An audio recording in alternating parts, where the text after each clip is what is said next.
Hey everybody, just going to take a quick break from the show to get you styled up with Stitch Fix. Shopping's hard. It's hard. With Stitch Fix, you get a stylist, though, who understands your style, your size, your budget, and they do all the shopping for you. Wow. This is excellent. Shopping, I'm telling you, shopping and figure out your style, it's overwhelming. Let somebody help you when it comes to getting dressed. We don't know what we're doing, so we let Stitch Fix help us out. A Stitch Fix stylist there. They know what works on us. We get the prices that make us look really good, and it feels good. You get some confidence boost walking around knowing that you're looking decent here. Oh, yeah. Yeah, we just give the stylist our sizes, style, budget preferences. We order boxes when we want, how we want, no subscription or any of that required. And they send called Just For Me pieces as well. Like, maybe you'd like this, and it's awesome. Outfit recommendations, styling tips. You keep what you love, you send back the rest. It's super easy. Yep. You can do it, and we are doing it because it's excellent. Personal styling for everyone. Get started today at stitchfix.com/STM. That's stitchfix.com/STM. Now back to the show. Hey everybody, just going to take a quick break from the show and tell you about Noom. Has Noom helped you? I believe it has. Oh, that's got an app. You can do tracking. It's terrific. It does. And Noom builds personal plans that can meet individual needs. That's the thing. Takes into account any dietary restrictions, medical issues, other personal needs. That helps build a plan that works for you. And yes, so I know that you've had your own personalized program here that you've been working on. And it's weight loss This is weight loss results that last. They stick around because you get yourself into a lifestyle change. That's what matters. That's mainly it. You can't just say, I'm going to cut that out for a month and then go back to it. That's not what it is. So I'm glad it's helping you. That's great. And it really does. I like the psychology and biology-based approach here. Yeah. Noom Weight uses psychology. That's why they say losing weight starts with your brain, but it also takes into account your unique biological factors, Jimmy. All of your multitude flora and fauna that goes on inside of you there. Sure. Yeah. Stay focused on what's important to you with Noom's psychology and biology-based approach. Sign up for your trial today at Noom.com, Noom.com here. Based on 3.5-year study of actively engaged Noom users with minimum starting BMI of 25. Individual results may vary. Visit our website for more information. Thumbtack presents the ins and outs of caring for your home. Out. Uncertainty, self-doubt, stressing about not knowing where to start. In. Plans and guides that make it easy to get home projects done. Out. Word art. Sorry, live, laugh, lovers. In. Knowing what to do, when to do it, and who to hire. Start caring for your home with confidence. Download Thumbtack today. This week, in Needham, Massachusetts, a mystery pops up surrounding a horrific death, but after some investigation, it's not such a mystery after all, just a very, very disturbing mess. Welcome to Small Town Murder.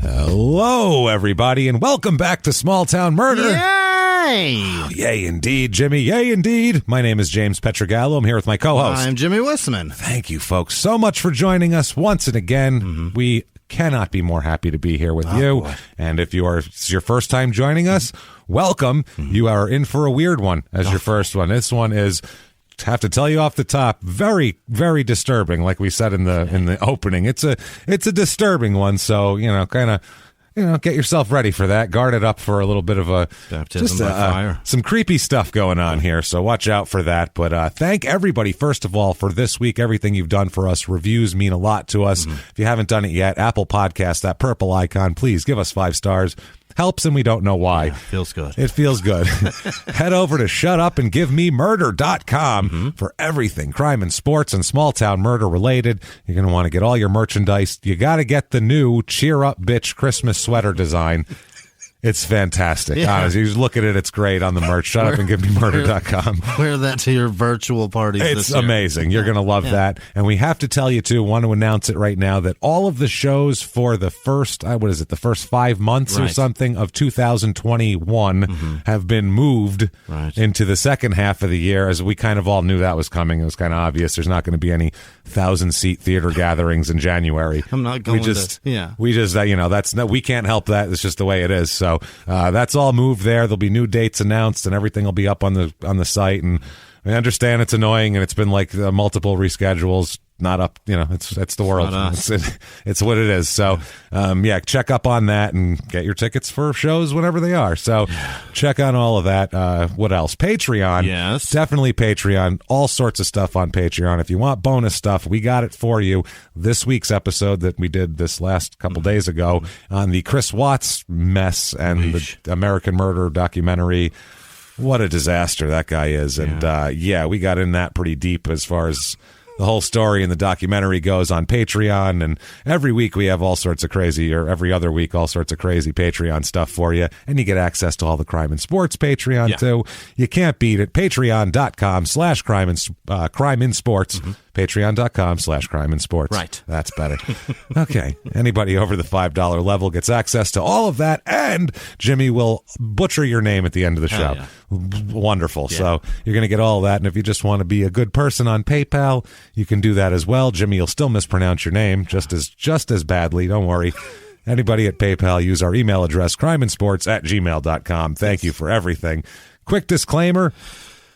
Comedy show. This is definitely a comedy podcast. It's a story of horrific murder. Obviously, that's what it is every week. And you might say, how does that work exactly? But it does work somehow.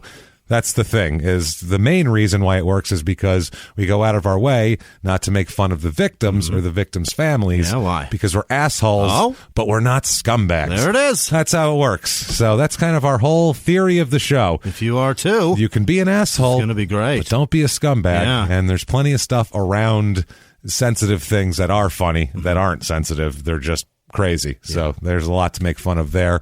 And as we'll find out, too, sometimes investigations aren't what they should be. Right. As we'll find out in today, possibly. Really? And, things like that. There's plenty to make fun of. Small towns are always fun, and we all come from somewhere that sucks. We do. You can lighten up about that, and we'll all have a good time.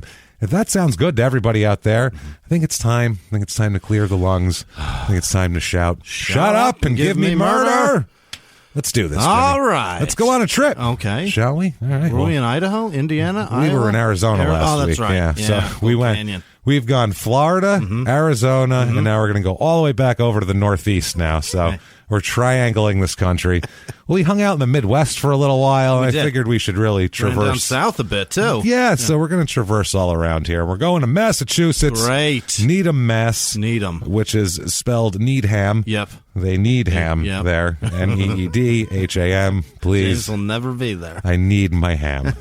It's... Please. Yeah. Eastern Massachusetts. It's 30 minutes outside of Boston. It's a Boston suburb. Yeah. North of? I think it's west of, actually. South, maybe? Yeah, south of, because the other one was on the north side that we did last time. So it's you work here, you live here, you have a good job in Boston, you take the train in, and you live here in a big house that's too expensive. So that's how it works. 30 minutes to Boston, to downtown Boston. 45 minutes to Providence, Rhode Island. Yeah. So, I mean, you could... It's that close? Everything's that close there, yeah. Rhode Island is... Well, I mean, Rhode Island's right there. Rhode Island's a fucking suburb. Yeah, if you're in Providence, you get all the Boston news, and it's like your local news is Boston shit, and all the Boston sports and everything like that. 45 minutes to Salem, Massachusetts, which is our last Massachusetts episode, which was episode 156. You know, they closed that shit down for Halloween. Yeah. They didn't want anybody even near the town. Well, they didn't want to... Come, everyone from all around, bring your disease here. Thanks. No, stay home. But it's crazy because Salem in fall. I mean, that's the time their of the year whole that season. Yeah, that's everything. That's their whole jam. year. Yeah, that's their whole jam. That's how they make money. They're going to be broke as fuck, those not poor this bastards. Year. We did that in January of 2020, which might as well be 1961. Yeah. That seems like it was... so long ago. It seems like we had, like, big mutton chop sideburns, and, like, it was, you know what I mean? That's what it looked panel walls, and, like, it's in sort of that sepia. That's how long ago January was. Bell bottoms and roller skates. Oh, yeah. That's big collars. Yeah. Jimmy, let me tell you, I got, like, a big medallion and chest hair, even though I don't really have chest hair. Just a big, fluffy tuft of it. Oh, my. This is in Norfolk County. 781 area code, 33 square miles of town. So it's a big area. And the motto of it is kind of a sort of a Revolutionary War take, because everything around here is sort of, you know, that Revolutionary War era. Yeah. Don't shoot till you see the whites of their eyes. Yeah. This is close enough to Boston to see the red of their hair.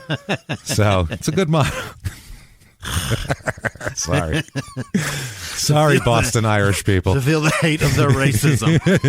Close enough to feel the hate. So, Boston. A little bit of history, and there's a shitload of Revolutionary War history. I'm not going to get into that stuff. You can look that all up.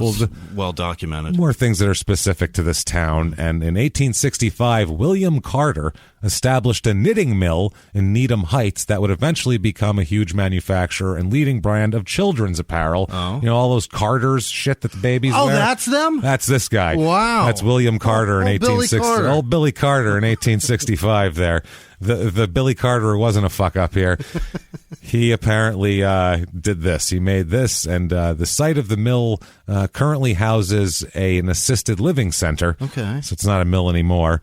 And then in 1960s, the company moved to Atlanta, Georgia. Oh, okay, all right. Yeah, which is funny. They moved their whole everything down there, their headquarters and all that shit. Fascinating. In the late 1860s, a guy named William Emerson Baker moved to Needham, and he was a wealthy man. He had improved the mechanical sewing machine. Okay. So, you know, I think Baker Sewing Machines was a sewing machine. This guy, I want to say, has something to do with New York, too. There's some connection to this guy and the Dakota apartment building, the one John Lennon lived in and got shot outside, that's very famous. I can't remember exactly what, but that was the singer guy. Okay. Never mind, that was the singer sewing guy. Never mind. No, totally different thing. Delete that. Delete that whole thing from your memories, everybody. That didn't hang on to it like the cheese murders. Yeah, or hang on to that, or look up the singer sewing and the Dakota thing. There's a weird thing with his wife. It's a whole long story. It's fascinating, absolutely fascinating and crazy. So anyway, this guy improved the sewing machine, and he assembled a parcel of land that was about 800 acres and named it Ridge Hill Farm. And he built 2 man-made lakes, including lakes that are still there. Really? He made a lake that's still there, and turned his property into an amusement park with exotic animals, tunnels, trick floors, and mirrors. Oh, boy. Whoa. What did he do to the kids there? Dude, an 1870s amusement park? Right. With trick floors? With the kids would just die. They just tell your parents, sorry, 2 of your kids were eaten by our floor, and then a giraffe stomped them. I'm sorry. And the parents would be like, oh, well, that's what happens, I guess. We're lucky we had 14 other children. That's why you have 16 kids, because 2 of them will be eaten by trick floors and trampled by giraffes. And then follow the lions around for the next couple of days, and you'll get them back. You'll get them back. Don't worry. At least their clothes or they were wearing any jewelry. That's sure to come out. Just a bunch of parents following them around with a paper bag. Waiting to get Grandma's ring back. Yeah, just waiting for it. Well, we did give her that necklace. So he built a big hotel in 1888, and so that was that. It was called the Hotel Wellesley. Sorry, had a capacity of 300 guests, and then it burned to the ground in 1891. Of course it did. Like everything did back then, just burned right to the ground. In 1891, George Walker, who was the Boston owner of a lithograph company, and a guy named Gustavus Gordon, who was a scientist, formed the Walker-Gordon Laboratories to develop processes for the prevention of contamination of milk. Oh. And to answer the call by enlightened physicians for better babies' milk formulas. How do you contaminate milk? Well, in the process of like dirty hands pulling on the teat. Yeah, well, there's the pasteurization process or whatever the hell they do. Yeah. You can contaminate it and make it. Yeah, you can have shit get in. It has to be done correctly, or else it'll be some sort of bacteria will grow in there. Fascinating. And then this was the time when they needed formula, because not every baby, will take to the teat. Yeah, so it's like the teat. Go on. You said that almost like a doctor would. But stroking your beard, so it was almost perverted as well. The teat. Like you're a doctor that knows it's wrong to feel that way, but deep down inside, you still feel that way. So not every kid takes to that. Yeah. So you have to, they were looking for good formulas. Some won't latch. It's Some true. won't latch. That's the thing. So the plant for this was located in the Charles River Village section of Needham, with another large facility in Jersey.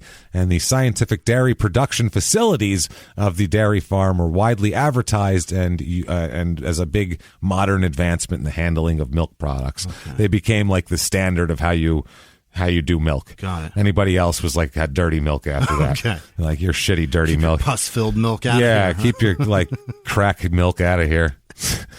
Once I heard that there was pus in milk, that was the day that I was like, I'll never put that even in a cake. That's disgusting. Yeah. That's so still gross. Yeah, it's just, you're drinking look at a cow. Yeah. Smell a cow.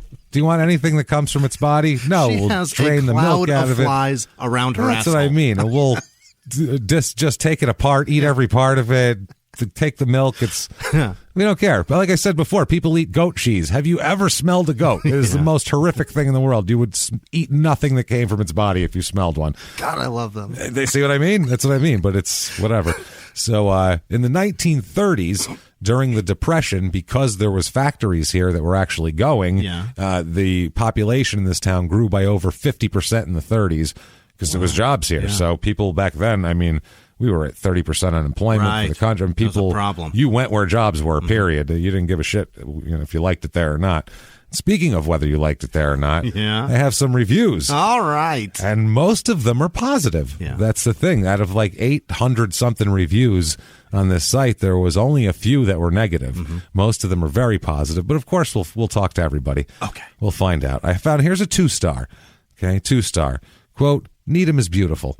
You start out with that for a 2-star. It's generous. Well, yeah, what the fuck? So the rest of it must be awful if it's beautiful to start with, and it's still only 2 stars. Most of the people, however, are not so great. Okay. The things I have heard them say, I would never want to raise my kids around that. Oh. Very privileged, stereotypical, ignorant. Okay. This is a very wealthy area, by the way. Like, wait till we get into the real estate. They talk down on people. Pretty frequently. These are kids that go to private school and all that sort. Yeah, they think they're better than you. A lot of people, I would think they probably are better than me. They're better than me for sure, but maybe not you people out there. We don't know what your situation is, but definitely better than us. We're trash. So we're pure trash. 1-star review here. Okay. Needham used to be a quiet bedroom community off the beaten path. Now it's overrun with snobby, overprivileged, arrogant, entitled jerks. Oh. Whoa, too many highly competitive parents who push their kids to the breaking point. No wonder the high school has a drug problem. Well, that's because kids like drugs. Right. Because they work. I'm not saying to do drugs, but there's a reason why kids do. You have to take your kids and be honest and go, listen, drugs will solve your temporary problems. That's a fact. If you feel stress, drugs will take that away, but you have to then tell them about the other part and then the long term. Yeah. It's a process, really, but they'll take them because really it's difficult to say they don't work right now. And it's also easier for them to take them because they can afford them. They can afford them, especially rich kids. And if you're at school, you know where the drugs are because there's tons of kids around. Sure. You know someone who has drugs. Everybody's it's easy. Oh, God, Jesus. It was the easiest to find drugs in high school. Yeah. That was great. Yeah. There was times when I was in my early 20s where I was like, man, I wish I was in high school not to hang out just for the drugs. Right. You know? I turned 23 and stopped talking to those kids. Damn it. Yeah. Now I don't know where to get it. So the kids want to check out, go numb from the stress. The school district sweeps everything under the rug and wants you to keep your head in the sand. Overall, not a nice, friendly community. Definitely not welcoming to minorities, as it kind of would be expected. Boston, by the way, historically, I'm not saying right now, but historically has not been known as the most tolerant town. Not welcome. It's the Mississippi of the North back in the day. Yeah. The Red Sox didn't have a black player till 1962, I think it was. I mean, that's like they were the last of the majors to have a black player. There's a reason they call it racist New York. That's what I mean. Right. Yeah, it was. It's better now, I think, but oh my gosh, it's a different thing now. One of the most welcoming places I've ever been. Well, now in terms it's just of very expensive and gentrified, so it's hard to have hate if everybody everybody is exactly the same there. Right. So like kind of what it is now. And I guess like when I'm there, I've only gone to a hotel and then to find seafood. Yeah, and we go to perform for nice people who come to see us. Yeah. None of them are like shouting racist fucking things at us for no reason. So, although if we didn't sell out the Wilbur, I don't know if they'd be nice to us. That's true. Maybe the Wilbur people would be angry at us. They'd be telling me to pack up my guinea and go back to Phoenix. Yo, get your wop and go back to Phoenix, all right? We don't want you over here. So 4 stars. Here we go. 4 stars. These people really like it here. 4 stars. Needham is a very safe town with a great public school system. It is very expensive, but a great place to raise a family. As a kid growing up in Needham, you feel as if you are in a bubble. You are not exposed to many hardships that others in the world are going through. Mm-hmm. That explains it right there. Yeah. Bubble. Blinders and just... Bubble. You're in your own little world. That's it. Here's one, 4 stars. It maintains a small town feel while being connected to the greater Boston area. There's not much nearby in terms of, quote, fun, but it's a safe, welcoming community. The people living here and in the surrounding towns are quite obviously wealthy. There are extremely few houses for rent or sale in the area, especially ones that are affordable. Regardless, the people are outgoing, making it easy to integrate into the community. Okay. So there's a guy that makes decent money that wants a strip club. Yeah, exactly. He's like, I'm going to open a nice strip club here that will serve a buffet lunch. Get some good greens. I don't know what it is. Yeah. I feel like that's going to draw. Buffet lunch. Gross. So I'm not. The grossest. I do not want to eat lunch in the same room that someone's butthole is out. Keep my food away from her butthole. Even if the butthole is the entertainment. I don't want it. Those things don't mix for me. Yeah. I don't know. People have like a food and sex thing, and I'm like, no, I'll one and then the other. There's not. Those two things do not go together. Right. The people that like put food on each other. I can't do that. Doing that. No. Like that's now you're all sticky. Right. Now I gotta hold on a minute. I'd have to have a running hose nearby. The whole thing would be a very complex mechanism. Even the whipped cream and that's fucking weird. Yeah, I'd have like a spray bottle, like a squeegee guy. Now that I've licked this off of you, let me grab the Lysol wipes. Yeah. This is weird. And you are so sticky. This is gross. Okay. Tell you what, we're gonna go ahead and throw you in the tub for a minute, all right? Okay, we'll continue this in a while. You do that. I clearly am hungry. I'm gonna go eat. I'm gonna go and eat. Then we'll fuck. You do that, and then see, we should have just done that separately. That was my point. Now you're all sticky. There was a difference here. We're gonna put you in the tub. We're gonna go ahead and get you in the tub. This is disgusting. So this town, it did shoot up in the 1930s in population. It's been pretty steady pretty much since about 1970. Okay. It's got like kind of the same exact amount of people. Really? Yeah, it's not a lot of people come and go. People stay here. People like it here. It's one of those places. There are 30,429 people up here right now. Okay. It's up 10% since 1990. So in the last 30 years, it's crept up a little bit. Yeah. Females, a little bit more than males. It's kind of average. Median age is a little bit older. It's close to 44, which it's wealthier. Yeah. So people that have taken a little bit of time and built some nest eggs. That's what I mean. You can't move here and buy a house when you're 27, probably. It's more going to be when you're 45. Yeah. People have kids a little bit later, that sort of shit. 25 to 54 are the dominant age groups here, though, in general. Way more married people than normal, which is wealthier towns usually like that. 64% married here, so that's a lot. 63.7% married overall. Currently married 63%. Wow. So it's like they stay married. Motherfuckers stay married in Needham.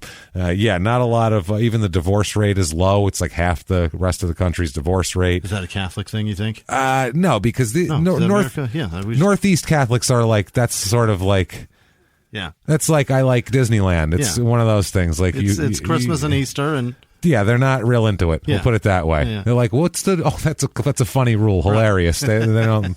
They're not real. Kennedys are Catholic. One of them drove a bitch off a bridge. There's not a lot of fundamentalism. Right. Not a lot of fundamentalism to the East Coast Catholic, the Northeast Catholic especially. It's not about that.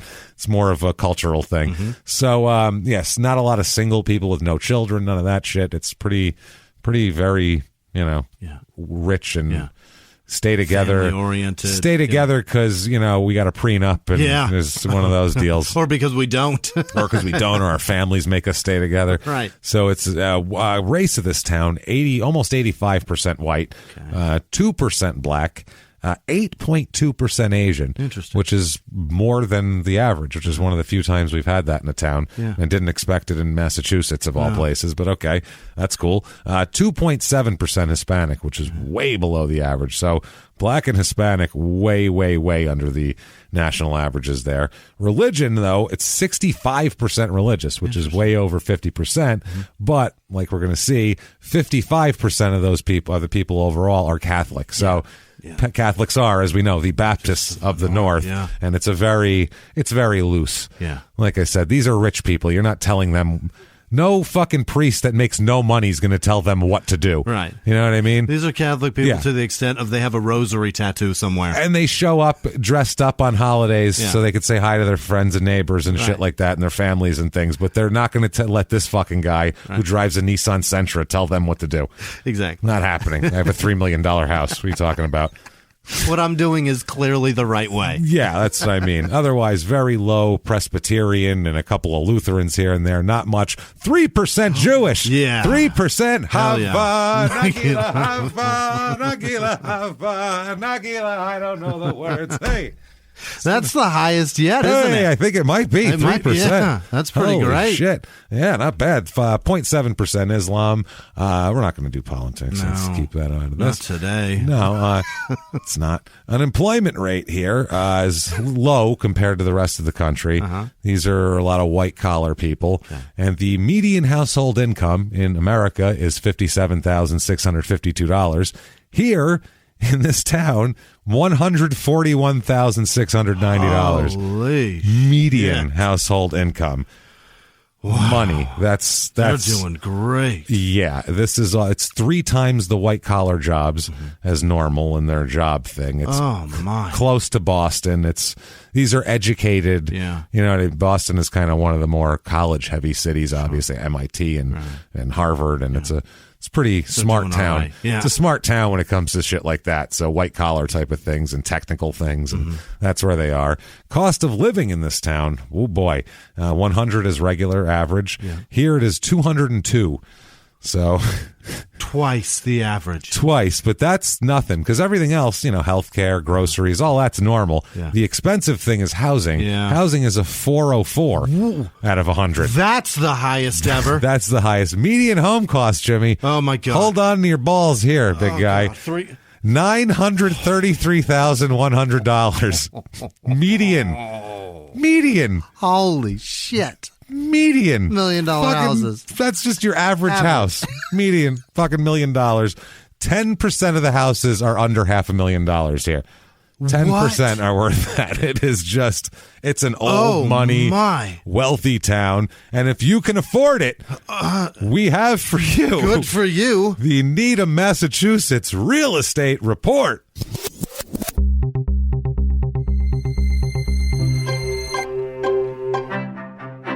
Your average 2-bedroom rental here, 2-bedroom rental, $2,245, which is like, you know, just under Manhattan prices. I was just going to say that's Midtown prices. That's like, you know, crazy. Post-COVID, that's Midtown. That's what a place costs in Manhattan now. Is San Francisco apartments? Oh yeah, you can get that now. That's nuts. That's wild. 3-bedroom, 1-bath, 1,080 square feet. Okay. Tiny little house. Yeah. Not great. Fucked up shingled exterior. It's all broken and fucked up. $459,000 for this house. Google's not here. Calm down. You have got to really put some work into that thing too. Where's Facebook's headquarters? That's what I mean. What the fuck? 3-bedroom, 2-bath, 1,836 square foot. Nice, clean, nothing crazy, just a nice, clean family house. Very blue. Yeah. It's a blue house. $949,000 though. Fuck off. For just your average house. 1,800 square feet. That's what I mean. That's insane. $1 million. 5-bedroom, 6-bath, T-bowl for every b-hole. Yeah. 4,523 square feet. Oh boy. Spread out a bit. Very nice place. $2.1 million. You live here if you're like, if you play for the Patriots. Right. And you're like in your 8th season and you have a wife and 2 little kids and you've done well for 7 seasons. That's what I mean. Yeah. They go to like a nice, like a, one of those private preschools that costs a shitload of money and they live out there and your wife drives a Range Rover around and has the 2 little, fuck. And you like do like Instagram posts of you guys and you like sell like muscle building powders of some kind together. That's your like husband-wife business. If that's not you, stay the fuck out of here. Yeah, if you're not like Rob Gronkowski, probably go away. I know he's in Tampa now, but still. Things to do here. Oh my. The 5th annual, this was last year, the 5th annual Winter Arts Festival. They just started this. Oh, boy, yeah. It's a local artists display and sell their crafts. Eesh. Free admission. Well, no one's going to pay to buy local art, so you're probably going to have to get it free.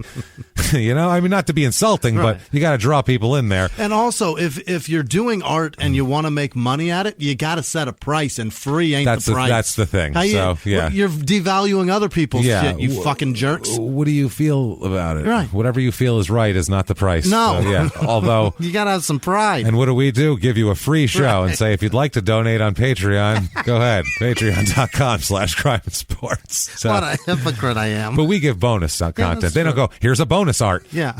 I made you this, and then here's some earrings. That doesn't happen. That's what we do. As soon as Best Fiends gives you some cash to draw your fucking stick figures, there you go. Then you can go with name your price. Thank you. Till then, set a fucking price. Set a price. You're driving down everybody else's art. Yeah. Live music by local band Jam Sandwich. Oh, boy. And Indian classical dance. There. Okay. Sounds great. Explore a variety of crafts created by over 30 local artists, including ceramics, woodwork. I'm bored already. New Year's Needham. Here's one. This is the next one. This was for New Year's Eve last year. A day and night of music, dance, and laughter. Okay. You know where the laughter comes from, Jimmy? From who? John Stetson. Who? Mentalist and comedian. Oh, God. Here he is, Jimmy. No. That guy. All right. Yeah. Real funny guy. Some people thought there were audience plants. Come find out for yourself, it says. John steps inside people's heads. He knows what you're thinking. Don't believe it? Well, he already knew that. You asshole. You fucking asshole.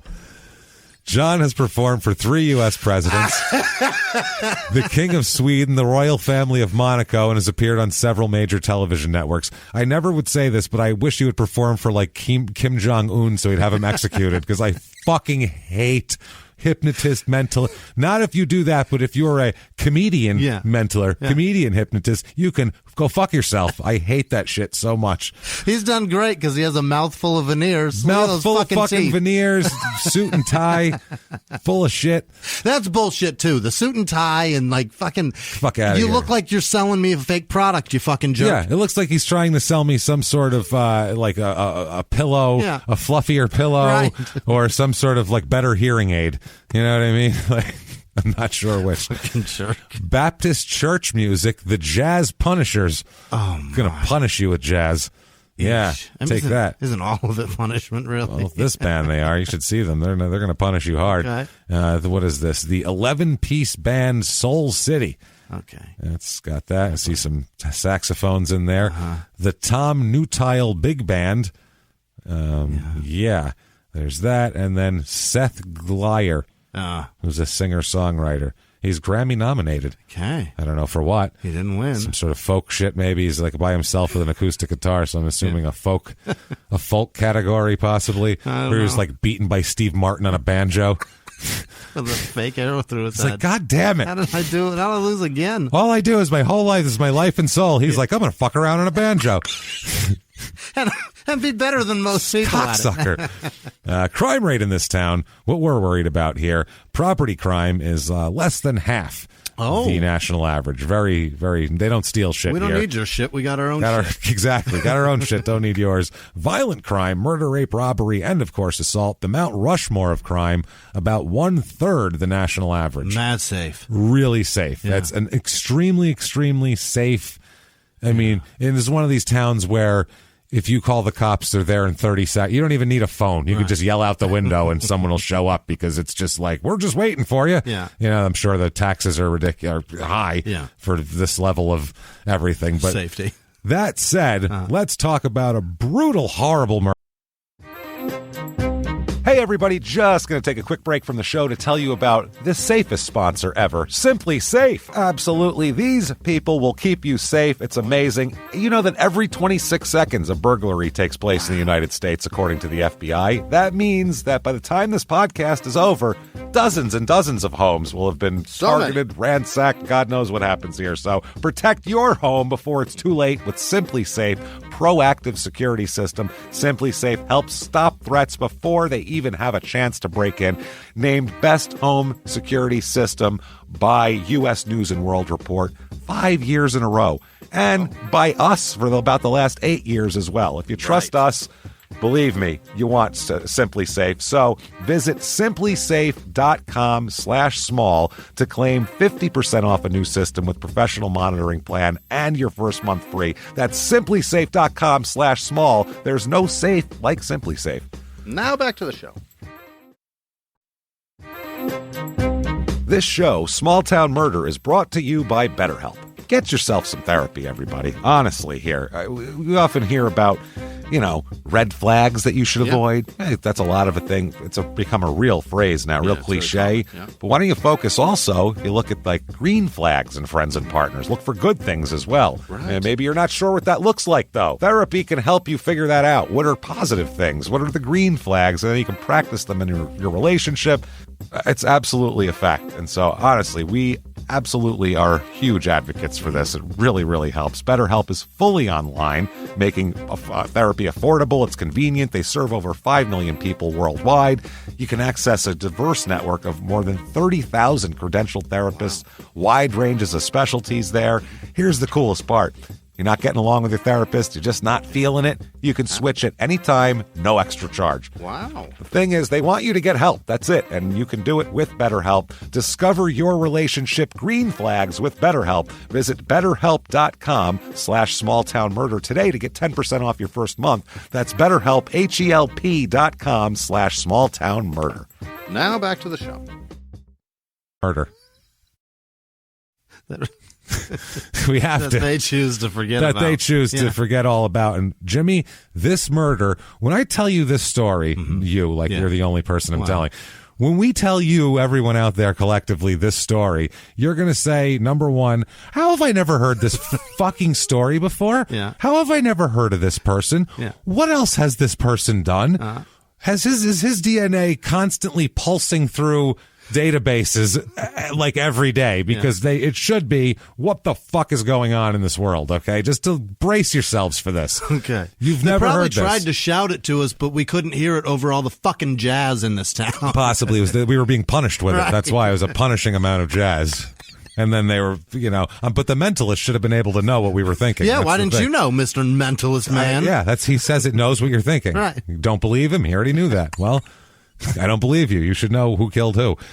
Now, this person, the closest thing I can liken this whole scenario to is this is another Ted Bundy. Oh, no. This person. And it's very much, when you hear the story, you're going to go, is this guy Ted Bundy? Like, is he his brother or something? And what he does and the whole deal, you got to go, this isn't the first time this happened. Yeah. Like, just as far as profiling goes, that there's a progression of the way people do things. Yeah. And generally, it's not as people have fantasies, and they usually are, when they murder people, they act them out kind of progressively as they go. Yeah. And if they get to like 10 people, it'll be like full-fledged. They'll have them all set up, and they'll fucking jizz over here, and they got a whole thing going on. Eventually, you're brazen enough to break into a sorority house and murder several. Yeah, that's what I mean. But like your first time, you might just, kill someone very convenient and hide them somewhere deep in the woods and do some shit like that. And then it gets more brazen as you go. Mm-hmm. So it's an interesting thing. Well, let's talk about some people. Okay. Let's start out with a young guy here. We'll start out in 1987. Okay. We'll go back in time to 1987. We're going to jump around a little bit from there, but that's going to be our base of operations here. In Needham. Yeah, we're going to like remember Predator? Yeah. We're going to come in off the chopper. Okay. We're going to land right here in 1987. In the rice paddies. Right in Predator. Yeah. Because that's made in 1987. Yeah. Except instead of the rice paddies, we are going to be in Massachusetts. Yeah. Here. Let's talk about Dennis Jason Beldotti. Beldotti. Italian guy. He's got a name that you would mispronounce horribly. Yeah. At the end of our show. Yeah, Beldotti, Beldot. God damn it. God damn it. Shit. And I'd go, Beldotti. Thank you. And I don't even see your list. So in 1987, he's 32 years old. Okay. He's born in Boston on June 16th, 1955. Yeah. So, like I said, 32. His parents are Charles J. Beldotti and Tina Beldotti.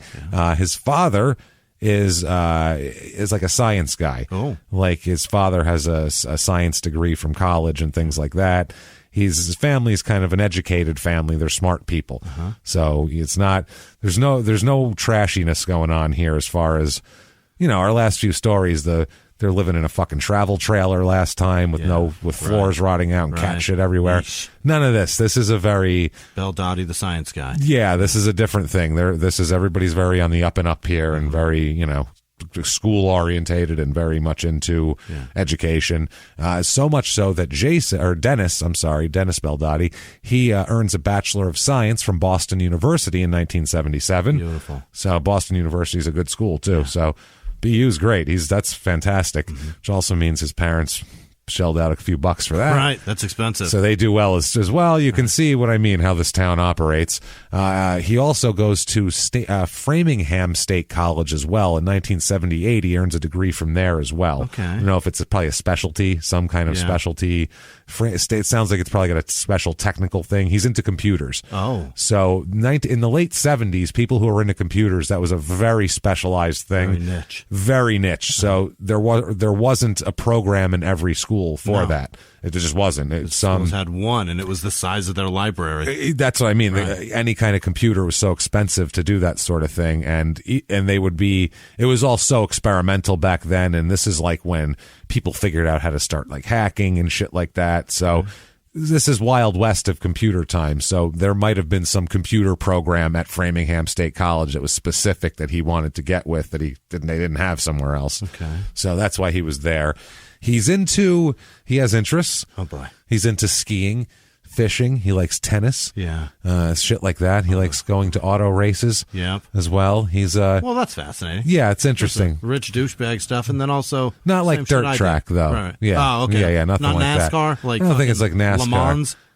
It's probably like European, like European street racing he's into with expensive sports cars. Right. Yeah, probably. More than likely. Expensive. He doesn't like Dale Earnhardt or Richard Petty. I don't see that in him at all. No, absolutely not. He gets jobs right away, too. He had jobs while he was in school working with, like, software firms and shit.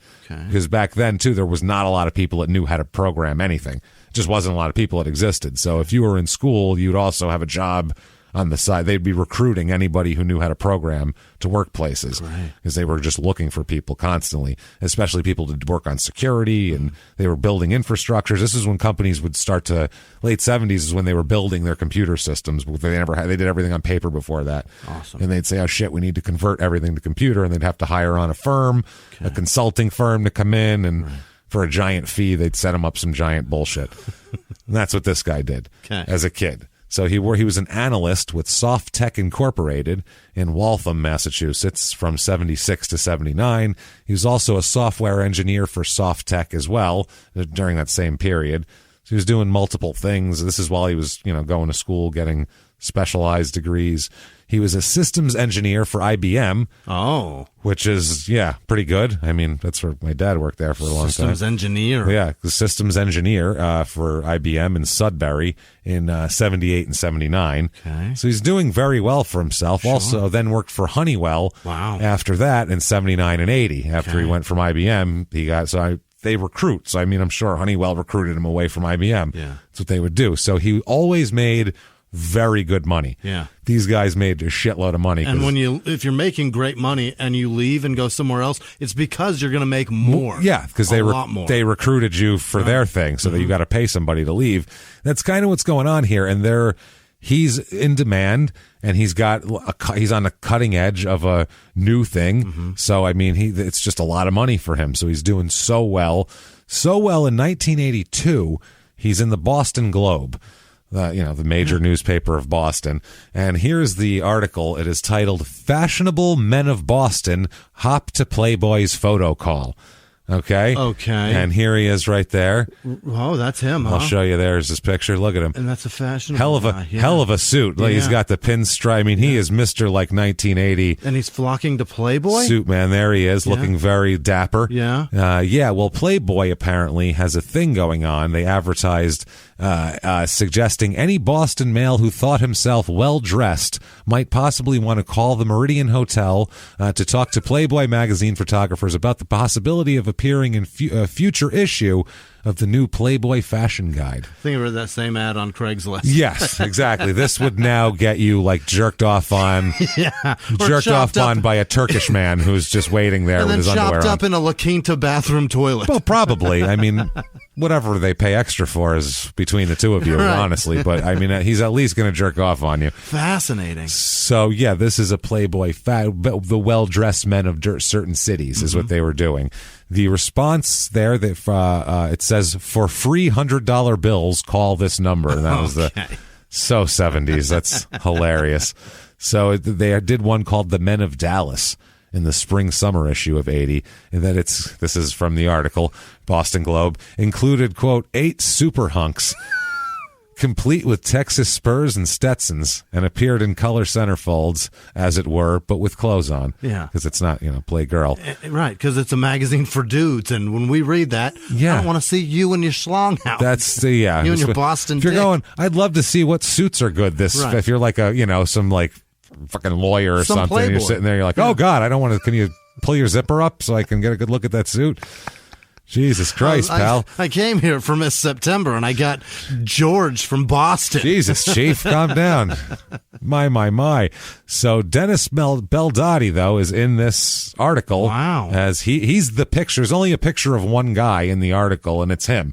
He's the only guy. He's the only guy pictured here that they show. Yeah, he's the picture of. Here's local man Dennis Beldotti, dapperly dressed with his fucking like fancy pen in his hand even here. And it says under here that he's a where is this? Dennis Beldotti, an international marketing consulting agent from Needham, shook hands all around and explained he was applying because, quote, a girl I know saw the ad and said I should apply because I am smooth. She read this and said, I know a guy. I know a guy. By this time, they were seeing a number of other men who had not made appointments but were wandering in to try their luck.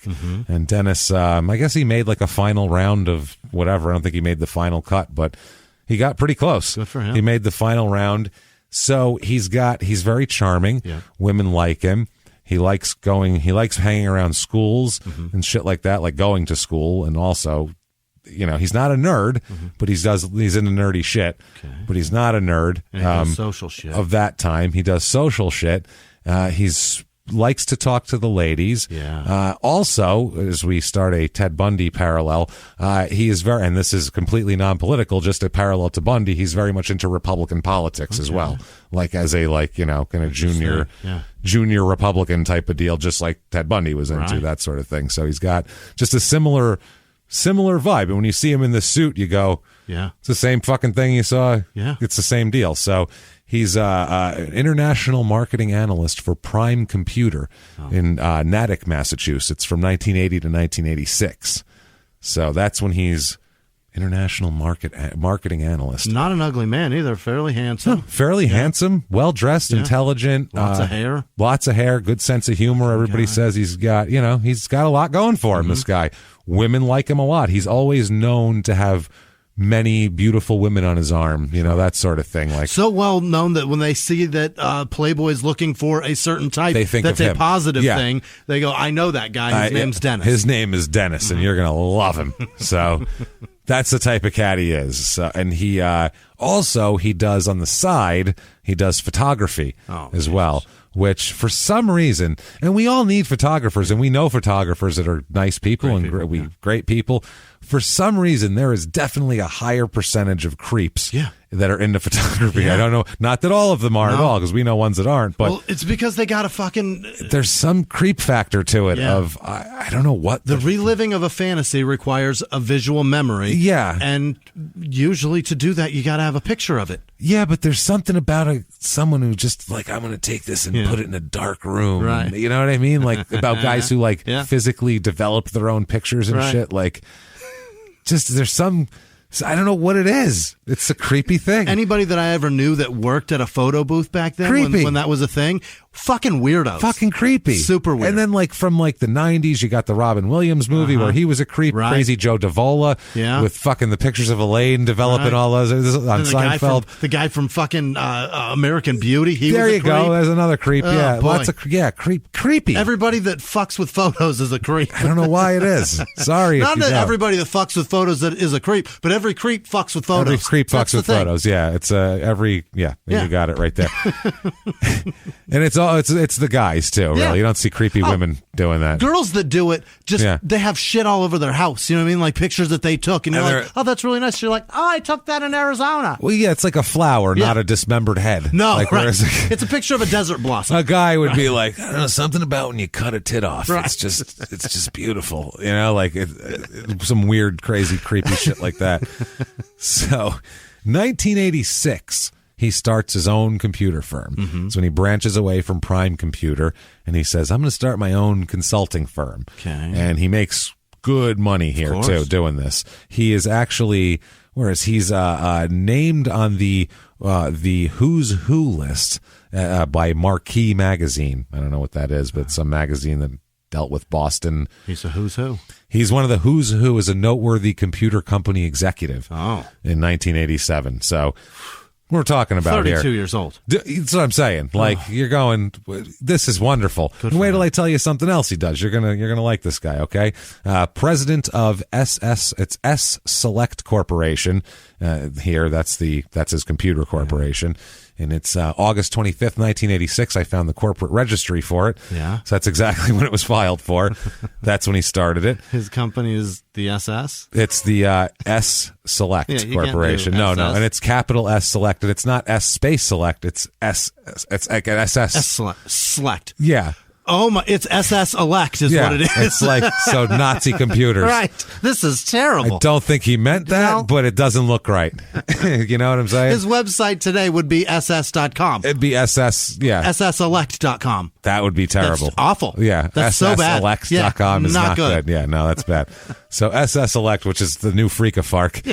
It's the new license plate. SS Elect. It's not S Select. No. It's SS Elect. So he's good friends during the last few years here with a guy named Gary Hartatsis. Or Hartatsis. Okay. Jesus, that's hard to say. Hartatsis. Harratsis. Why didn't he just Hartatsis? Fucking shorten it to heart? It would have been or else it's Haratat. It's Haratsis, so it's not even heart. Haratsis, so it's Haratsis. That's awful. Haratsis. So it's a tough name. People are going to mispronounce that a lot. And it's hideous. And it's just not easy. It's not a roll off the tongue kind of name. It's hard. But Gary's a great guy from what we understand. Gary's a really nice guy. Everybody likes Gary. Yeah. Nobody ever has a bad word to say about Gary from what I get here.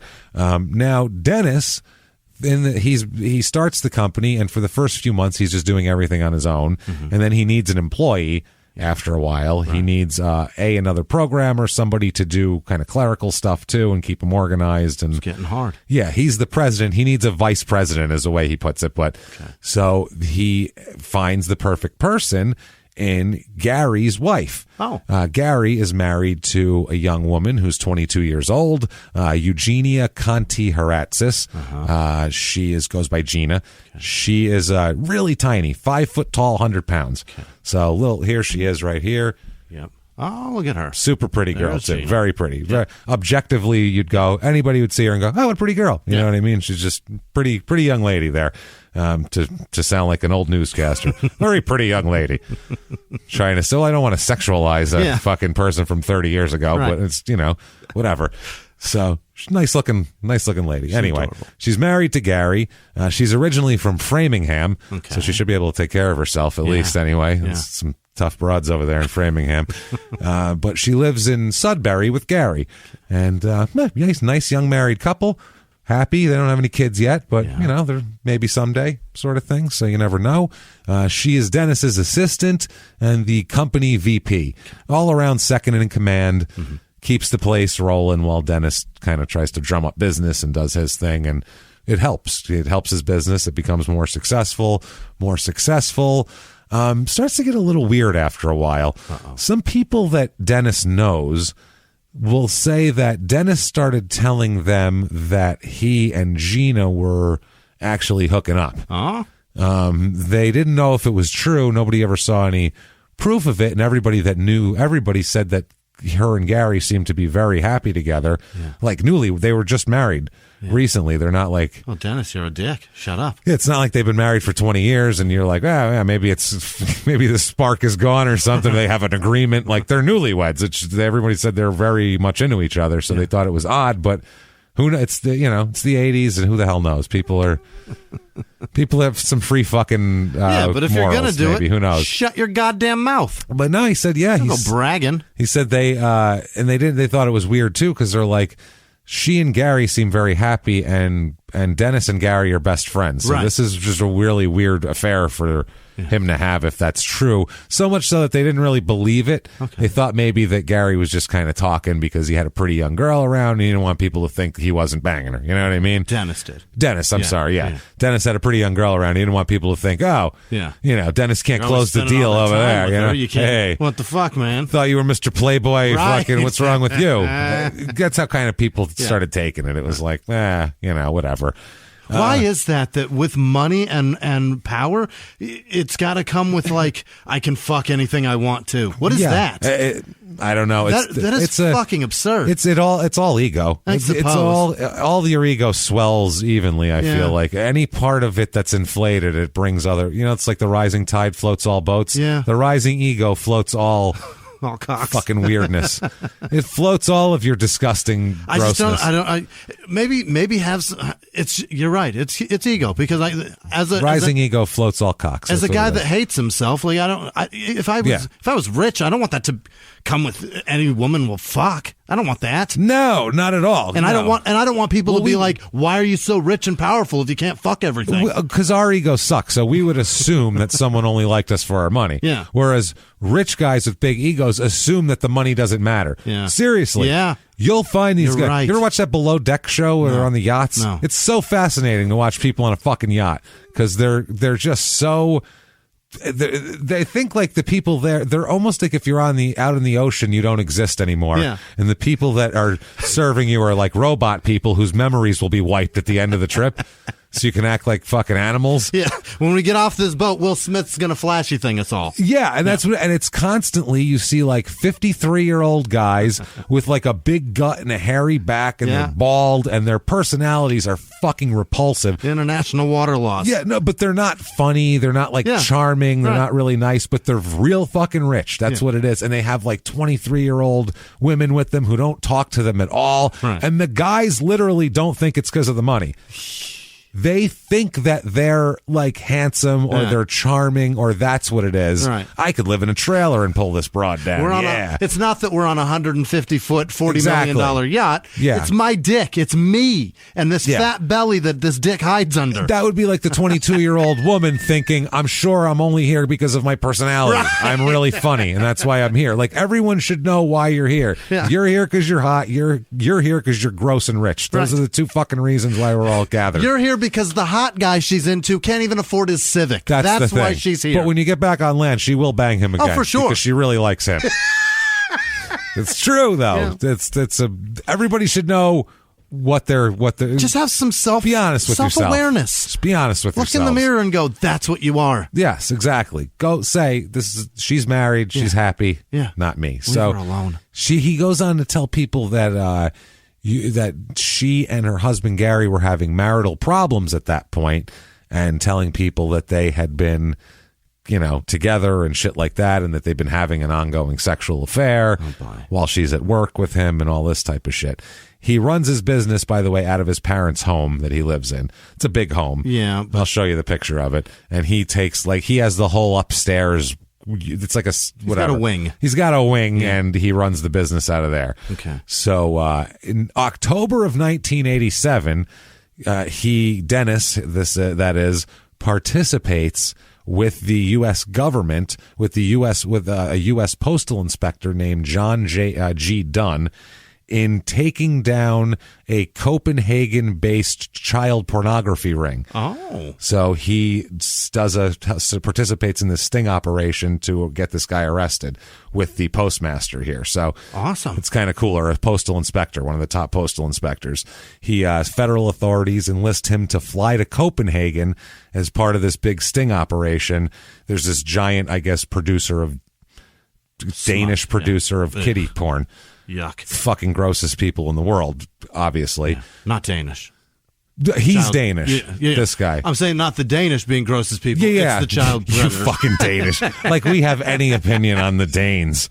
I just wanted to make sure. Yeah. That wasn't like a thing. If someone said that, we go, we don't even know what that is. We don't even know what country that's from. What are you talking about? We have no opinion on them whatsoever.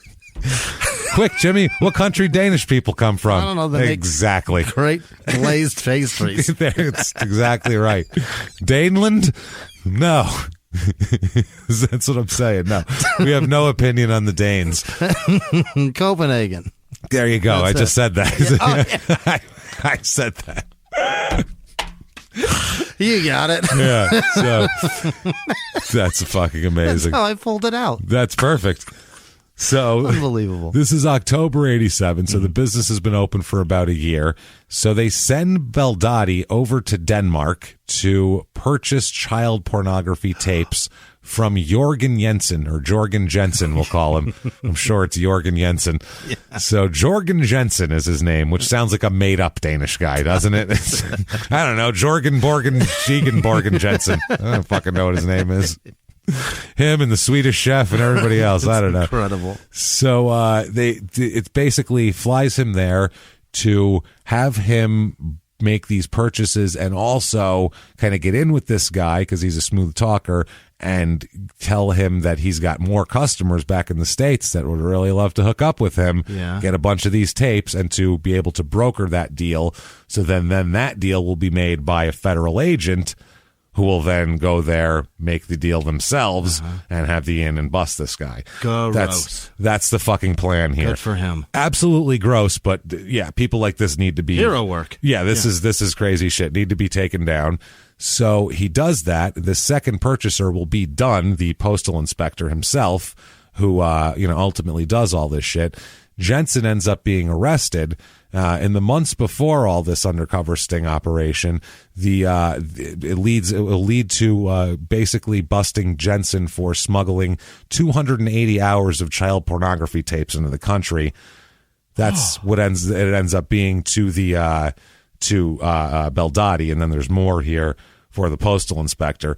In the sting, Jensen sold Dunn, the postal inspector, some tapes for $15,000. Wow. In 1987. Right. It's a lot of money. That's for what I mean. 180 hours? This is, we'll find out here. Money.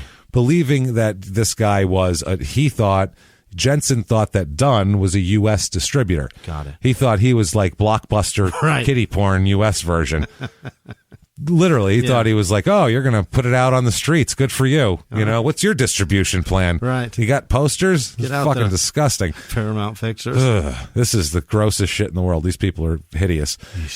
So they made further arrangements after this original sale, too, for Dunn to procure about 300 magazines and 280 hours more of videotape.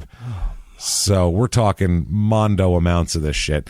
Any amount is a shitload of this. This is disgusting. Magazines of it. This is, God damn. Magazines, Jim, with titles and shit. Not like a fucking, some like pulpy with chunks of wood in it, like underground stapled together by hand. This is in a printing press. This is somebody put a glossy out, man. Christ. It's gross. It's fucking disgusting. I didn't know they had that.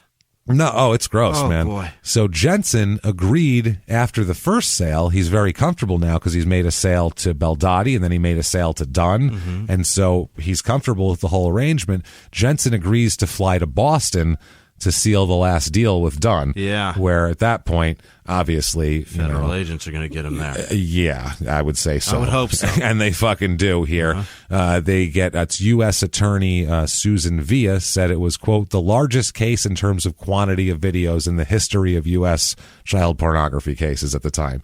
Really? This is the biggest bust in the history. 300 hours? That's the most they got so far? In one place, yeah. Get back to work, Villa. Well, because back then, think about it, to make a video was a big thing, and it was to organize a professional thing, not just some underground 8mm tape being passed around between people, like actual produced magazines and videos that they were selling. Eesh. Like that's disgusting. So you want to fucking nip that right in the bud. They said all but 6 hours of the videotapes were reprints from 8mm movies made in the 70s. Wow. So it was gross shit like that. The newly made pornography depicted girls from ages 4 to 10, possibly related with each other and engaged in sexual acts. Fucking disgusting. Oh my! But Beldotti helped them bust this big ring. So. You can say it, Jimmy. He's my kind of hero. There you go. That's my guy. Jimmy, right your there. kind of guy? Yeah, he's great. Okay. How did he get involved in this, you might wonder? I was wondering that before. How the fuck do you even meet that Jimmy, guy? he's not your kind of guy. No? We'll put it that way. Oh, my. Fuck. Yeah, federal investigators discovered postcards Beldotti had received from Jorgen, who at the time, before they knew, they believed to be a major exporter of child pornography. Beldotti's cooperation was solicited after charges of illegal receipt of pornography against him were dropped in return. He had... he's ratting on the dealer. Oh, my God. He had magazines, Jimmy. Oh, my God. They have names. I'm not reading them. Please don't. Fucking disgusting names. Are they puns and shit like that, or are they just right on the nose? No, it's just disgusting. We fuck kids. 32-page magazine he had, and he had other things too. Yeah, like a produced... 32 pages. I'm so uncomfortable. That's horrible. 32 of the worst shit ever. Yeah, the worst shit ever. And title. I assume they're saying one title. Yeah. Lolita Color Special 12. It's enough. That's disgusting. That's why I'm saying the 12 is her age. Yeah, that's what I mean. This is my God, horrific. And everybody out there is wincing right now. I'm swinging in my chair. I'm not comfortable. I'm with you guys. I'm fucking horrified by this shit. And I know, Jimmy, obviously, from your past experiences, this is not something that you want to. Yeah. So anyway, so they believed that, this guy knew who he was getting the porn from. Sure. So that's why they did it. They busted him at his home there. And they said that he didn't have an alarming amount of porn, but he had kiddie porn. Yeah. But he had enough to bust and hold him and try to. Yeah, 32 pages. That's what I mean. So they were 32 more than I got. It was enough to be able to use him for their. Sure. And also too, I don't care if it's anything. That shit grows and it's a start. And no, we're not having that shit. So everybody is shocked when this happens. He denies the whole thing to his friends and family. He'll deny the whole thing and be like, look, they dropped the charges. It was a mistake. I helped them. I'm a hero.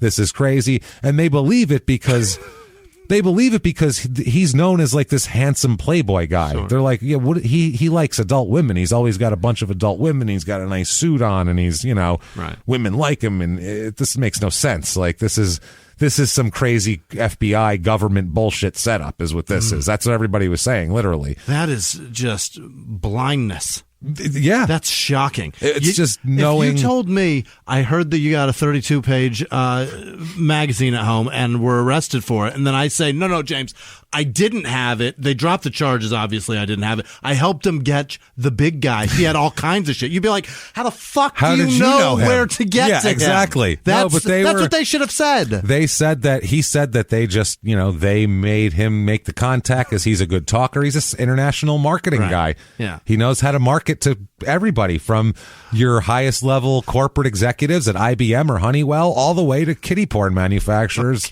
in Daneland. Either one. And wherever they make the best chewing tobacco in the world. That's all it is, too. So they said his neighbors said they always remembered him as kind of an enigmatic guy because he was like into computers and that sort of thing, but he was also like an outgoing playboy type. So they didn't understand. Those two sides of him were very much at odds at the time. And they said that, he didn't really bother anybody. They said he seemed like he's like a spoiled kid. His parents sent him to nice schools and bought him, it's good car for his 16th birthday, shit like that. Spoiled suburbs, rich kid. They said he spent hours taking care of his Jeep Laredo. Oh, boy. He had his Jeep that he would polish and fix shit on and put new tires and wheels on. He's one of those guys. And they said that he was kind of a loner, but socially outgoing. But he was just into computers and stuff, and nobody else was really into that. So you're kind of alone based on that.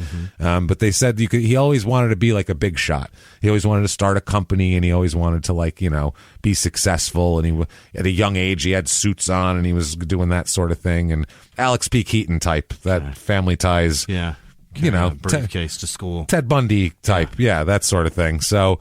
They said that everybody that went to school with him said that one person said the most outstanding recollection of him is that they have no recollection of all, really. They said he's just kind of quiet. Didn't really have a woman named Donna Reum, who was a neighbor and a high school classmate, said, I don't really have any memory of him. He was always kind of a loner. In 20-odd years, I spoke to him maybe 3 times. So that's like... Oh, yeah, that fucking guy. That guy, I know him. I mean, I don't know. He was there. Yeah, I saw him get coffee once. I don't know. I didn't really even remember that till you mentioned it. Yeah, he think he drives a brown car, right? I don't know. Laredo, one of right? those, it's like a Jeep. But there's no doors. Those things, you know what I mean? In the winter it has doors, but in the summer it has like no doors and bigger tires and stuff. You know what I'm talking about. You can fall out of it. Daisy Duke drives one. It's 1980. I'm trying to relate it to... The Laredo's like a Cherokee, though. I know. I wanted to... If he took the doors off, that fucking thing looked like an asshole. That's true, yeah. He was like a real asshole. It looked like they fell off at that point. Now it looked like he took them off. That's not a positive thing. You wouldn't do that shit voluntarily. So August 2nd, 1988 comes around. And, like we said, through this, years gone by now since the whole kiddie porn issue, and it's died down, and everybody kind of... nothing else has happened, so they more or less believe him, and everybody thinks, I guess, the guy's a hero. You know what I mean? I guess he's a normal, decent guy. He's never shown any other weirdness or never, gets in trouble or had any other aberration. He's just a successful computer guy that women like. So, okay, fine. August 2nd comes around, and like I said, 1988. It's a very hot day, hot, humid summer Northeast day, one of those extra stuffy days in the Northeast. And Gina comes to work early that day to do some book work and some bookkeeping work, some computer shit, some general shit that she has to get done that morning. This is the house, by the way, right here. Jesus and I'll post a picture of it on social media. What? That's a beautiful place to live and grow up. Big, beautiful yard. Yep. The path leads up to a nice big house. Enormous mature trees. Yeah, beautiful home back there. The whole house is white. Yeah, it's gorgeous. For Christ's it's sake. A big, you can tell it's like a big, I looked it up too. I have the stats of it. Oh, boy. It's a big, 2,600 square foot and multiple levels, and it's a cool house. Yeah. It's a cool house. So there's that. Now, hey everybody, just going to take a quick break from the show and tell you all sorts of good stuff about Chime. That's what I'm talking about. There's so many extra fees you have to pay in life. Everything. You go to the airline, there's an extra ticket on that. There's extra fee on every fees, hotels, fees, all this type of stuff. We're trying to make progress, and the next thing you know, here comes another fee coming at you, and it's more money than you expected, and your whole math is thrown off, and it's awful. Learn more at chime.com/smalltownmurder. Chime is great with that stuff. I mean, you can't beat if your things are a little tight, especially around the holidays or after the holidays. You need that money a couple days early, or you go grocery shopping. You got a car payment due. There's so many things that don't cross over exactly how you want them to cross over. Make progress toward a better financial future with Chime. Open your account in 2 minutes at chime.com/smalltownmurder. That's chime.com/smalltownmurder. Feels like progress. Banking services and debit cards provided by Bancorp Bank N.A. or Stride Bank N.A., members FDIC. SpotMe eligibility requirements and overdraft limits apply. Boosts are available to eligible Chime members enrolled in SpotMe and are subject to monthly limits. Timing depends on submission of payment file. Fees apply at out-of-network ATMs. And now back to the show. Hey, everybody, just going to take a quick break from the show to tell you about a healthy, delicious item, Hero Bread. And we're both trying to get healthier this new year. Jimmy had a eye-opening doctor's appointment and things like that. So we're trying to get healthier, and I'm telling you right now, this Hero Bread is a good step in this direction. It's delicious, and it is really good for you, and it's really excellent. They have the sliced bread is good, the bagels, the tortillas. I know you've been they're terrific. Ranting about the tortillas. They're so good. With Hero Bread, you can focus on your health goals and still indulge in the soft, fluffy experience you love, but guilt-free. I really love the little Hawaiian rolls, too. Yeah. They're so good. They're so good. The Hawaiian rolls, they're legit. They're fluffy. Yeah. They're exactly how you want them to be. You'd never know it's low-carb and high-fiber bread from the texture. You get the soft, fluffy experience you know and love with your savory breakfast sandwich, late-night grilled cheese, Taco Tuesday. Do it. No compromises, just flavor, ultra-low net carbs, 0 grams of sugar, high in fiber. It's fantastic. Hero Bread is offering 10% off your order. Go to hero.co and use the code SmallTownMurder at checkout. That's SmallTownMurder at HERO.co. And now back to the show. Hey, everybody, just going to take a quick break from the show to tell you a little bit about Sono Bello. You know, the most known secret with celebrities and influencers and all these famous people is so many of them have had lipo. They've had lipo, whether it's a little touch-up here or a total makeover. Yeah. Nobody has a perfect body. That's the thing. No. They may look like it on TV, but there's things that help that. Absolutely. Lipo now has changed, and Sono Bello's been at the forefront with using LAL technology and getting those beautiful and natural outcomes for each person. Looking real natural. Our friends at Sono Bello are offering their best deal. You're now included in their winter savings event, but appointments are limited, so please get on this. Sono Bello doctors are masters in micro laser fat removal, a brilliant technique that removes stubborn fat permanently wherever your problem areas are. Tummy, love handles, thighs, arms, it's gone in one comfortable visit. Eating healthy and workouts are great. Keep doing that, but if you want to lose that stubborn fat in one visit, check out Sono Bello. Save big during their winter savings event. Schedule your free consultation now at sonobello.com/smalltownmurder. That's SONOBELLO.com/smalltownmurder. Now back to the show. That's where she's working on the top floor. I believe it's over here, the right side of the picture in that wing up on the top floor. So at 2:13 p.m., there's a 911 call. Oh. Okay. It is from Dennis. He calls 911. It's the Needham Police Department, and he calls to report that a woman's body is on his bathroom floor in his home, and he thinks she might have been murdered. Oh, boy. So he's like, you got to come to my house right now. I came home, this is 2:13 p.m. He said, I just got back from running errands. I left at 11 o'clock in the morning, came back at just now, and she's on my floor in the bathroom. So fuck over to the house, please. Get here now, as anybody would with a body in your house that wasn't there when you left. And is it a random woman, or did he say who it is? He didn't say who it was at the time. He just said there's a woman, and she looks to be murdered. So it was him that called the police. He says, as a matter of fact, quote, she's on the bathroom floor. There's a lot of blood. I think she's been murdered. Okay. So that's, Yeah, he's an investigator. Yeah, and these are actually when they analyze people's 911 calls, this is they said he sounded in a very excited state, appeared to be crying, and kind of, hyperventilating, having a thing, flustered. She's on the bathroom floor, there's a lot of blood, I think she's been murdered, that kind of thing. So it's very much kind of in line with how it goes. In line with your state of mind at the time. It's not like, yes, hello. There was a female. Hi. How are you? Yeah. Good. Yeah. I found a female human. Don't believe she's breathing a lot of blood. I would assume murdered on my bathroom floor. If you could come by and take a look, thanks. Yeah. Thanks. Appreciate it. See you around. If you could pick up a large pepperoni half sausage on the way over as well, I'm a little peckish. Thank you. Also, I am a hero. I stopped a child porn ring. Did I mention I took down a Danish porn distributor? He was pretty gross. So, yeah, the sergeant on the other end said, quote, Mr. Baldati was in a very excited state and was crying uncontrollably.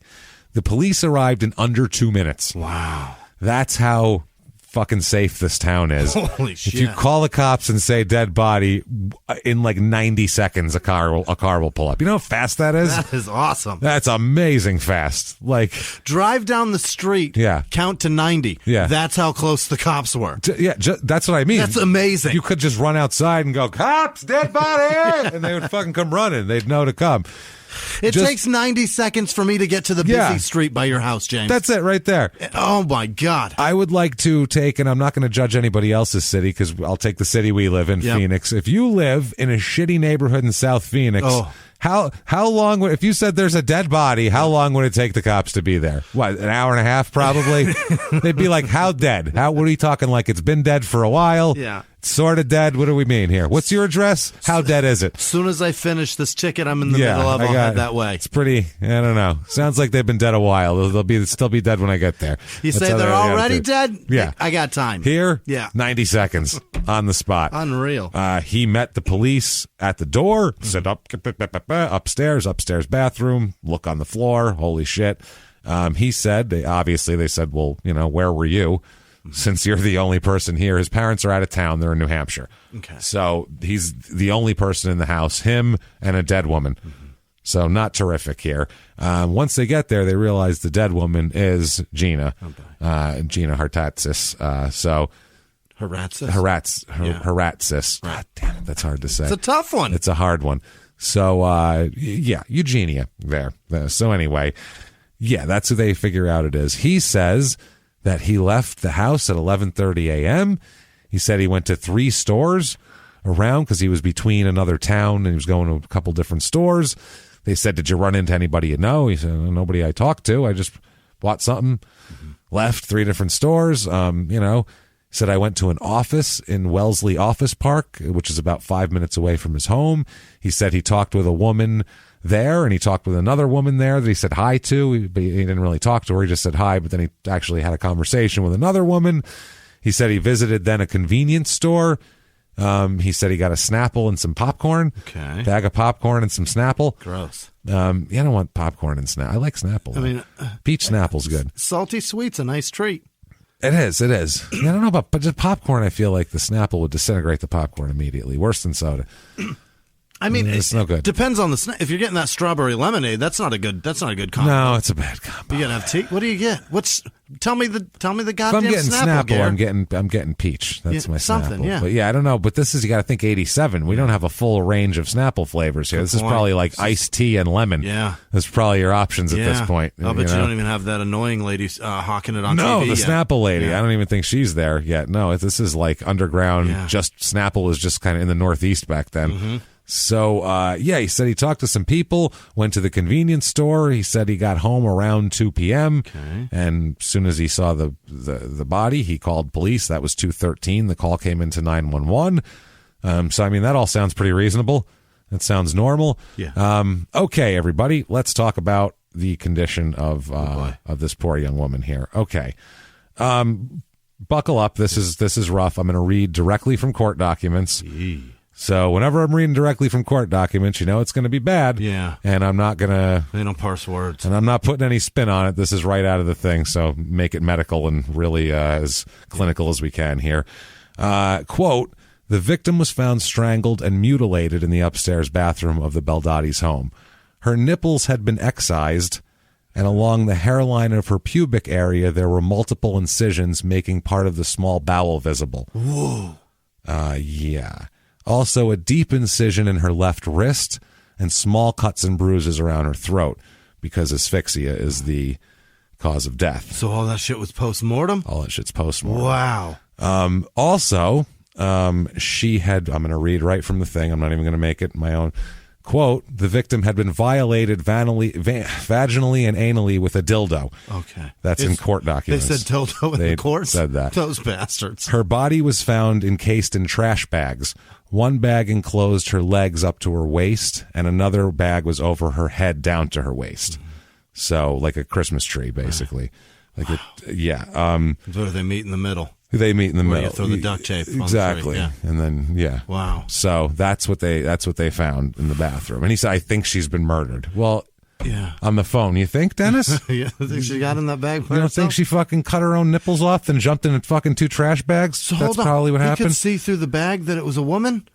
You know what I mean? I guess There was something obvious. There you go. Yeah. And height, too. Yeah. And, I don't know. A hand sticking out with nails. Who knows? Hair. I don't know. Who knows? He did it, so he's full of shit. I don't know here. We'll find out. We'll find out. So there is no sign of forced entry into the home, by the way. Doors were locked as far as like windows and shit like that. Back doors, things like that were locked. Her clothes and jewelry were found in a garbage bag in the hallway, like right outside of the room of there. So not like in the woods or not in the garage or anything like that, just right outside the room there, like almost like if you went to prison and they put all your shit in a bag. Cinched it up and set it by the door. Yeah. They also said that her clothes, Haratzis's clothes and jewelry were there. The bathroom where she was found was across the hall from where the main area of the business, where she would have been. Yeah. The bathroom's right there. The police officer said she was working in that particular house. She was a computer programmer, and then we found her here. So police searched the house. They get a search warrant, and they obtain to search everything and to search detailed shit. And they seize a lot of shit. Really? Because they're suspecting Dennis right away because of the lack of forced entry and the lack of stealing jewelry. And she's a 22-year-old computer programmer, not known to have the most enemies. It's not like she's a fucking Hell's Angel and she crossed the Satan slaves and now they're gonna fucking rumble. Like, it's not. Yeah, you know what I mean. This is pretty. Nobody really is after her, so they're a little suspicious. I'm going to read a list. This is from the court document of what they took in the court. This is just the court. There's more and more detailed version, but this is the paragraph from the court document. Clear my throat for this because it's quite the paragraph here. And I quote, photographs, negatives, and slides, which are mostly sexually explicit, 8 adult magazines and 24 magazines depicting naked, pubescent, and prepubescent girls and boys. What? 3 hardcover collections of adult photographs, female undergarments, 1 envelope bearing the return address of the victim, 1 popcorn bag that tested positive for occult blood. That is a blood that can't be seen, but can only be found with chemical agents. It was on the bag. They call that. It's not like some. Yeah. He didn't use. This was not blood from a sacrifice or something. Chicken's blood. No. Tested positive for occult blood. 1 broken, Glad heavyweight trash bag box. Approximately 100 videotapes that are sexually explicit or involve bondage or violence toward women, 4 dildos, bondage paraphernalia, 1 plastic encased photo of the victim, the contents of the victim's pocketbook, numerous sexually explicit 8mm films, and numerous sexually explicit magazines. Why does he have so much porn? They found whips, ropes, ankle restraints, leather straps, gags, eye covers, full bondage paraphernalia, regalia, which I understand This is a sensitive thing because there are a lot of people out there who are into this shit who fuck with nobody. Right. They hurt nobody. Whatever their thing is that makes them sexually turns whatever. That's the button that you need to push for them, and that's good for fine. You for keeping that separate from everything else. I don't give a fuck what you do. If you and another adult can fucking hang each other by the ankles, beat the shit out of each other, fucking cum in each other's eyes. I don't give a fuck what you do to each other. I really don't. Right. Just attack each other's buttholes like there's no tomorrow. I don't care. It doesn't bother me. Not my problem. It's not Enjoy. Hey, I'm happy if you're happy. Good for you. But what the fuck are you doing, dude? This is another. That's a lot. This is another thing. Well, when you combine this with having some obvious kind of a sexual, somebody's nipples cut off in your fucking house, and then you have all sorts of shit like this. Right. That's when it's creepy. Very, very, sadomasochistic mixed with domination, because you've got child shit in there too. What the fuck, hero man? By the way, why you relapsing? By the way, 5 foot tall, 100-pound, 22-year-old woman, girl that kind of looks like she's 12, passes for a 12-year-old if you have a sick fucking mind, and can fucking go, I could fucking make that work for me. Oh boy, think about that, Jimmy. This is fucking disturbing. Yeah. This is what I mean. And think about what he has and what that was. Mm-hmm. Do you think that's the first time he did that? Couldn't possibly be. You think he acted out his fantasy? Because there's more to this too. We'll get into that's not all he did. Do you think he got that far into an actual realized fantasy with his first person? No. And you don't do that in your own house. No. Think about cutting the things he was cutting. Right. That's specific. Yeah. He's specifically doing things. That's not his first. That can't be his first time. How do you? It can't be. I'm sorry. As your first time, how would you cut above? You can't be. Why would you deep cut so deep? You get. That's a lot, man. He get bowels out? Yeah. Wowza. And the wrist cut, the things like that. He has certain things he was into. They found all sorts of little weird cuts on her that were clearly done on purpose. Yeah. They just didn't know why, just because that's what he was into. And obviously he needed her dead to do it. You know what I mean? Because he killed her first. Yeah, we'll talk about what he needed. What he needed her to be dead first before he did. Oh, boy. Yeah, it's absolutely disgusting. So, yeah, they found all of that shit, the leather straps, several dildos, 58. Just go over it like it's very common. And a partridge in a pear tree. Yeah, but they don't say dildo today in paperwork. They say sex object or sex. Yeah, back then, dildo is a technical term. This is literally from court documents and from the Boston Globe. Yeah. Dildo, 1989 or 88. Incredible. Dildo, 58 items of women's lingerie. Okay, that's weird. Yeah. I'm sorry. That's one of those Jerry Bruto's collecting shoes thing. There's something to that. Or BTK dressing in it. Yeah, exactly. No, there's something to that, but the collection of it, the 58 items, where do those items come from? Right. Did he go buy those, you think? Or are those people's things? Are those memories? Like shoes you would take or fucking collections. Yeah. Or does he wear it? Does he put it on? Is he into that? Does he buy it in case he gets a fucking girlfriend? He can try to dress her up into whatever fantasy that he has. Who the fuck knows? That's what I mean. Does he need to hold on to it for the texture while he tugs? That's what I mean. Does he put it around his cock? Bruto's had the shoe. He like the shoe. That's what I mean. Is it some sort of tactile thing? Right. What the fuck? Who knows? So he had thousands of pictures, obviously, magazines, videos that were like bondage videos, tamed and tortured were the title of one, shit like that. And things like, gross things, gross names and shit. So tons of things. Also, what they found in his possession were 29 nude photographs of Horatis, of her, which her husband, when they asked him about, identified as pictures that they had taken together. Where was he stealing He them and from? her and Dennis stole them from their home. They didn't know they were gone. Holy shit. They had them locked up in some thing somewhere. Dennis had somehow gotten in there, found the fucking pictures and stolen them and had them for God knows how long. Unreal. So that's how dangerous this person. He found in a hidden place the naked pictures. The most personal things. Yeah. So who knows what he's been doing? I mean, this is scary. Yeah. This is like I said, this guy is very Bundy-esque to me. Ooh. I want to know where the rest of them are. Yeah, is what I'm talking. And the fact that once he got in there, it's almost like they tried to. He's not talked about. It's almost like, let's pretend that guy didn't exist because we blew that one for a while. That's what it almost feels like. I'm not saying that's what it is, but that's what it feels like to me. So he said that they had, he didn't, when he heard about the pictures, he looked for his pictures and realized they were gone, and those are the pictures, the husband there. So Gary, the evidence supporting why they're obviously looking at Dennis would be his cache of shit like that. Sure. The lack of forced entry to his house right away, just in terms of evidence of the murder. Mm-hmm. And then on top of that, him stealing these naked pictures. They talk to neighbors, and then they say that he said he was banging her, where it just doesn't add up that way. Other people have said that Gina said that he's made passes at her before and she's turned him down. Okay. So it's a lot of conflicting stories are going on, and they don't really know what to do. So for the whole day, they kind of hold on to him and talk to him, but he's not under arrest, or they don't really know what to do with him at the moment. They're not sure what to do with him. Oh, and on top of that, he's also a federal witness. Right. So that means something, too. They have to deal with that as well. And I really think that helps him a lot, as we'll talk about here. It's okay. So, yeah, we heard that she had resisted his interest in her in the past, Dennis's interest in her. And, the pictures, that's the most disturbing part.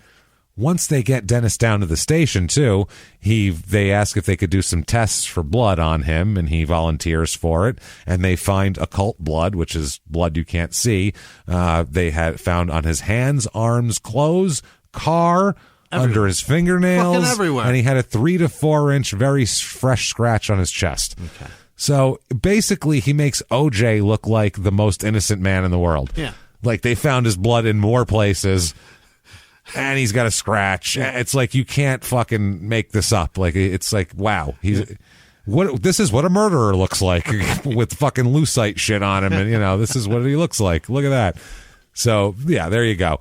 They said that they did blood on both his arms too, hands, car. They also had a fingerprint, and the fingerprint expert found that his bare footprints were found on trash bags near the body as well. Oh, he was barefoot. Yeah, I'm sure he was naked. I'm not going to ruin a suit. He was probably naked. Oh, he was naked. Oh, that I'm sure boy. of. Long, fresh scratch on his chest. They said that he said that when he got home, he said, I don't know what you're talking about. I got home, I washed my hands before I went upstairs, and I haven't washed them since. So when I found her, I was, moving stuff around. Maybe the blood must have just rubbed off my hands, so you couldn't see it, but it was there. He said that also he'd cut his finger opening a box the day before, and he showed the guy a slight cut on his finger. He said, "See, I cut my finger from yesterday." It's like, OJ, I remember I cut a glass. Yeah. I broke a glass, and I cut my hand yesterday. Same day my wife got stabbed a shitload. Wow. Isn't that weird? We both got cut yesterday. Super stress. You know what? It's because we're that close. I felt it for her. I'm surprised OJ didn't put that. See, I try to pull that It's a real up. stigmata moment. I love her so much. Like, if she feels pain, I feel pain. Right. So, Jesus Christ. So the police said that they figured he had the opportunity to commit the murder. There's no corroboration of his traveling to Natick from Needham and back and forth, and there's no corroboration of him doing anything. Okay. He says he went out, but the only thing they know is that he bought a Snapple and a bag of popcorn. And what they think is that he did all this shit, killed her, did everything, cleaned himself up, got dressed, then went and bought a Snapple and a bag of popcorn, came home, oh no, called 911. What? That's the theory here of what he did. That's psychotic. Yeah, you think? Because the Snapple was still cold and it was a hot day. Yeah.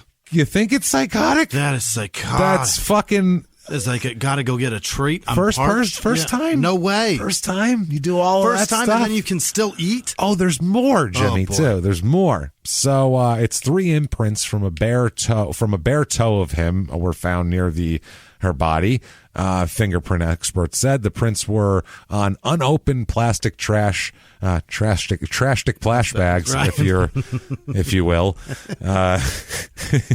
that were recovered from the floor of the upstairs hallway near the entrance of the bathroom where the body was discovered. The bag was 6 to 8 feet from the body, he said, and underneath a similar one, which her clothes were found. So there's no way he just touched it.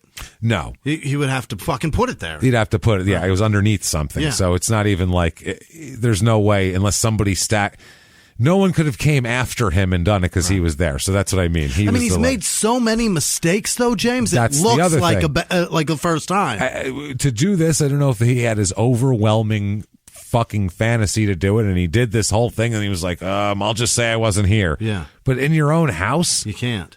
With all that other stuff, too. And also, wait till you hear other stuff that's in there. It's just, How do you do that in your house knowing that you got that many dildos? All I can think, knowing how many dildos you have. You know what your dildo collection is. You can't do crazy shit in your house. You know your cache of dildos. Right. You know what you have. Your house has to be squeaky clean otherwise. If you're going to keep that kind of dildo collection on hand with that kind of weird shit, you can't have anything untoward happen because they're going to go, and you have that many dildos? Right. The dildos are going to aggravate everything otherwise. Your dildo inventory is ruining your story. Your everything. Story is fucked. If you do nothing, if you're totally normal and they're like, oh, he's just got 150 dildos, it's a quirk at that point. It's almost like that's kind of an interesting character thing that he has. Yeah. Like he's normal, but I don't know what it is. I just love dildos. He's just got a lot of dildos, I guess. I don't know. He's like Patrice O'Neill. Yes. We'll talk about his bag of dildos, but otherwise he was Patrice O'Neill. But he's like, I just like to have dildos to have fucking mess around with bitches with, or whatever he would fucking bad Patrice O'Neill impression. But you know what I'm saying? Like that's all he would do. Like, so, but this isn't like that. If Patrice O'Neill called and was like, yo, there's a girl with her nipples cut off in my fucking bathroom, I believe the dildos would probably come into play at that point. Probably. You go, he's got an exercise bag full of dildos, a whole fucking duffel bag. No matter what you're doing, if there's a dildo nearby, it changes every scenario. It's true. Everything. It's true. It's funny. No matter really what you fucking do. No matter what. You're at a birthday party for children and there's dildos around. It's weird. Bad. It's bad. It's terrible. True. You be at the gym. There's a dildo in your bag. That's weird. You're running for office. Instead of American flags behind you have dildos hanging from the ceiling. Very weird. People would go, that's very strange. I don't know if I'm voting for that person. Dildos change everything. Little pro dildo for me. I don't know if that's but you know what? It's your right to bear dildos. Your right to bear dildos. Yeah, there's a Second Amendment for a reason. And it is your right to have as many dildos in your possession as you want. It's so weird. Yeah, so this is disturbing. They said that the prints matched everything. It's the right big toe. Taken after all this, the bag was one of 9 that earlier people said were found wrapped around the body and elsewhere on the second floor, is what the detectives found. Now, the chemist also said that the particles of blood were found inside the house, also on his shoes, inside and outside the shoes, inside and outside the house. Okay. However, that blood they couldn't identify because this is 88. Right. This is pre-real. There is DNA, but it takes months. Right. So at this point, they can only say the blood type. So they know it's a similar type to the victim, and that's all they know at this point. But if there's one person with massive blood loss upstairs and there's a bunch of blood, I'm going to go ahead and say it's probably hers. Yeah. Just as a, I don't know. Call me fucking crazy. Yeah. Call me a dreamer. But, so they also said that, oh my God, this is just disturbing. Now, his stories, they said, we found blood on your fingers and forearms and all this in your car. Yeah. You get it in your car, dude. You got it in your shoe. Afterwards. Right. Yeah, you said it was after. And he gave conflicting stories, obviously. He said one minute he said, well, I went here and there. And the next minute he said, well, I guess I might have taken my shoes off. And whatever he was trying to bend his story to what the evidence they have. Facts, right. Exactly. So the police think that after he choked her to death, he basically, got off. That's when he did it. That's when he did the carving, and he was getting off on that. And he did some other things that we'll talk about in a moment. And then he went to the store and bought himself a Snapple and some popcorn. Mm-hmm. So they think he's an extra huge asshole at this point. Sure. They question him, and, he says, this is what he says to the detective in his interrogation from the recording. Quote, No, I didn't. I loved her. We were having an affair. I came home and she was lying in the bathroom. This is when they said, we think you killed her, Dennis. No, I didn't. I loved her. We were having an affair. That's when this is the first time he said to the cops that they were having an affair.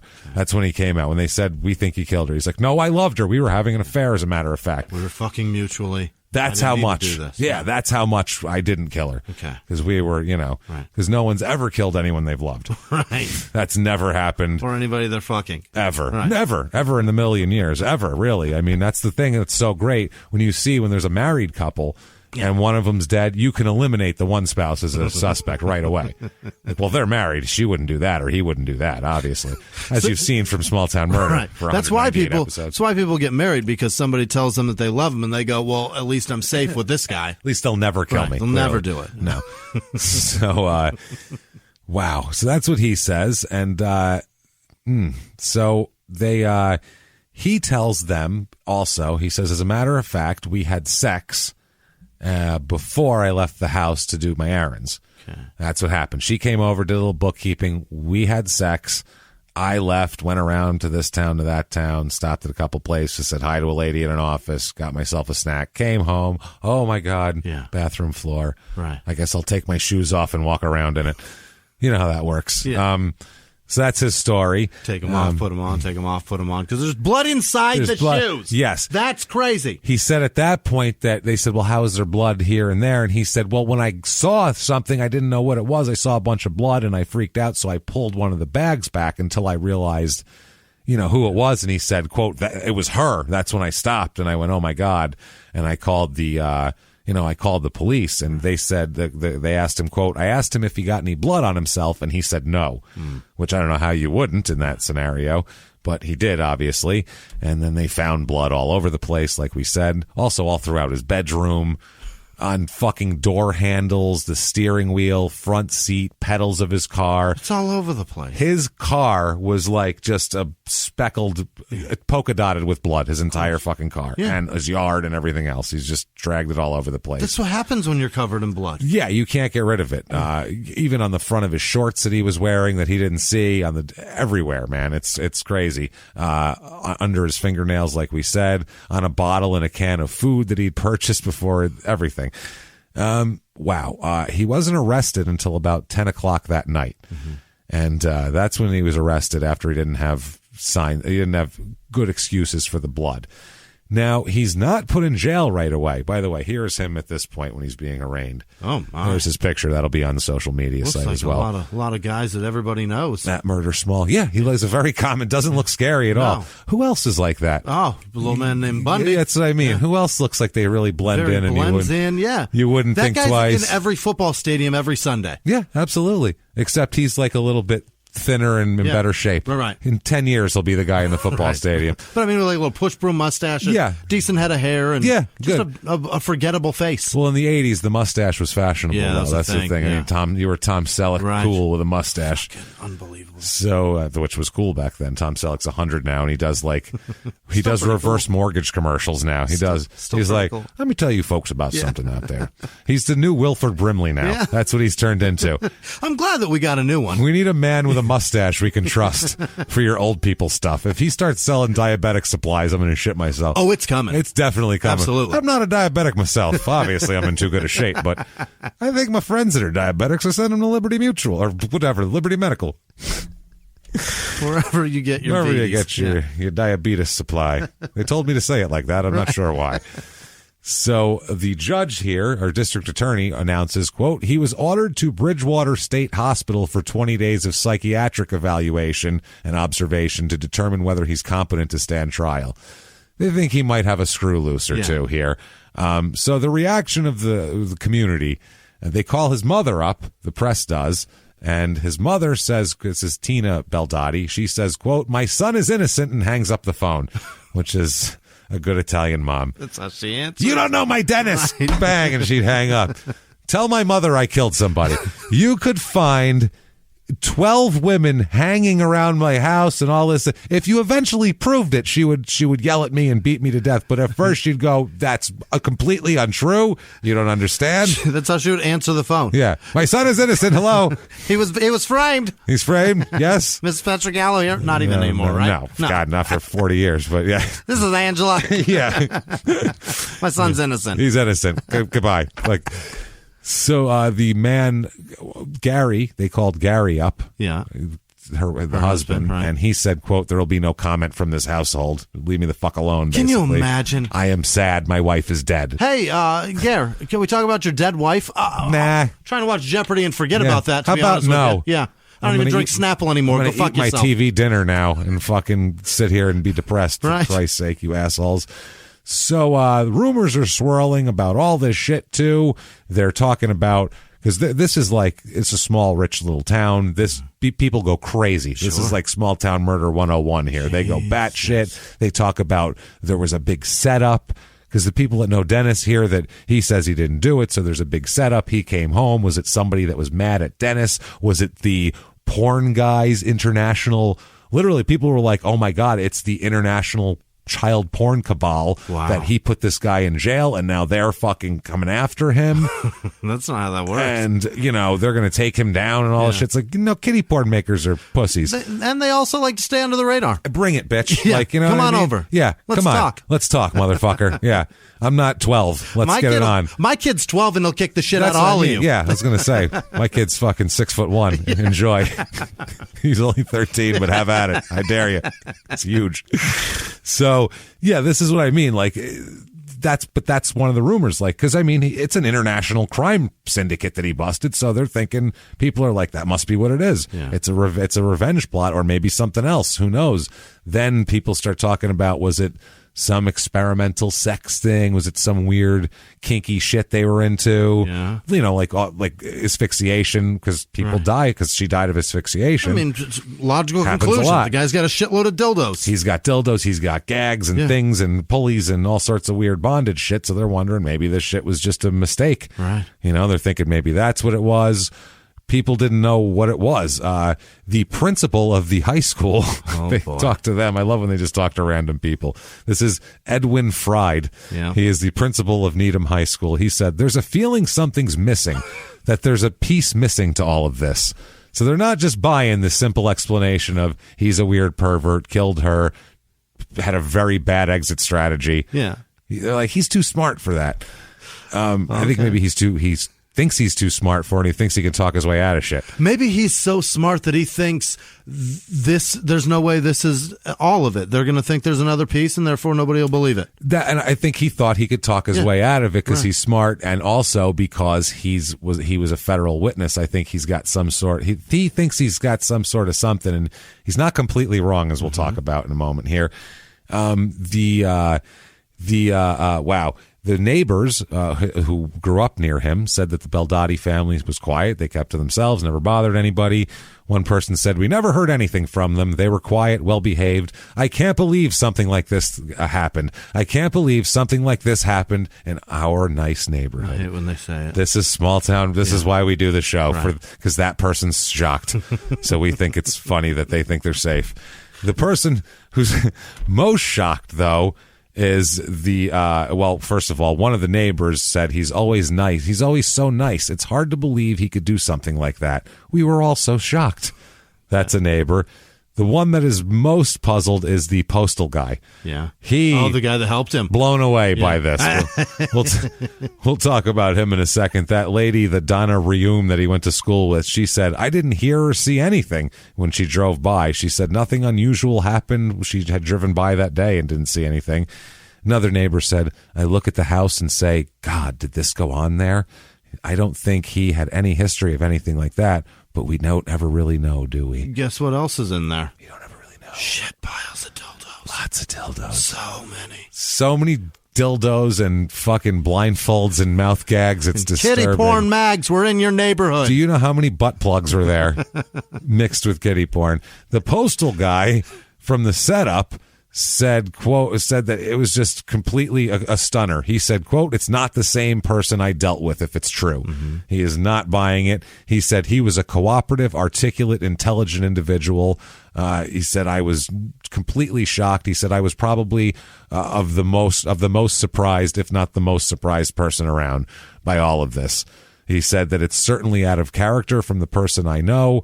I'm not sure I believe this, is what he said. He said in 1987 he had what he described as a small collection of pornography.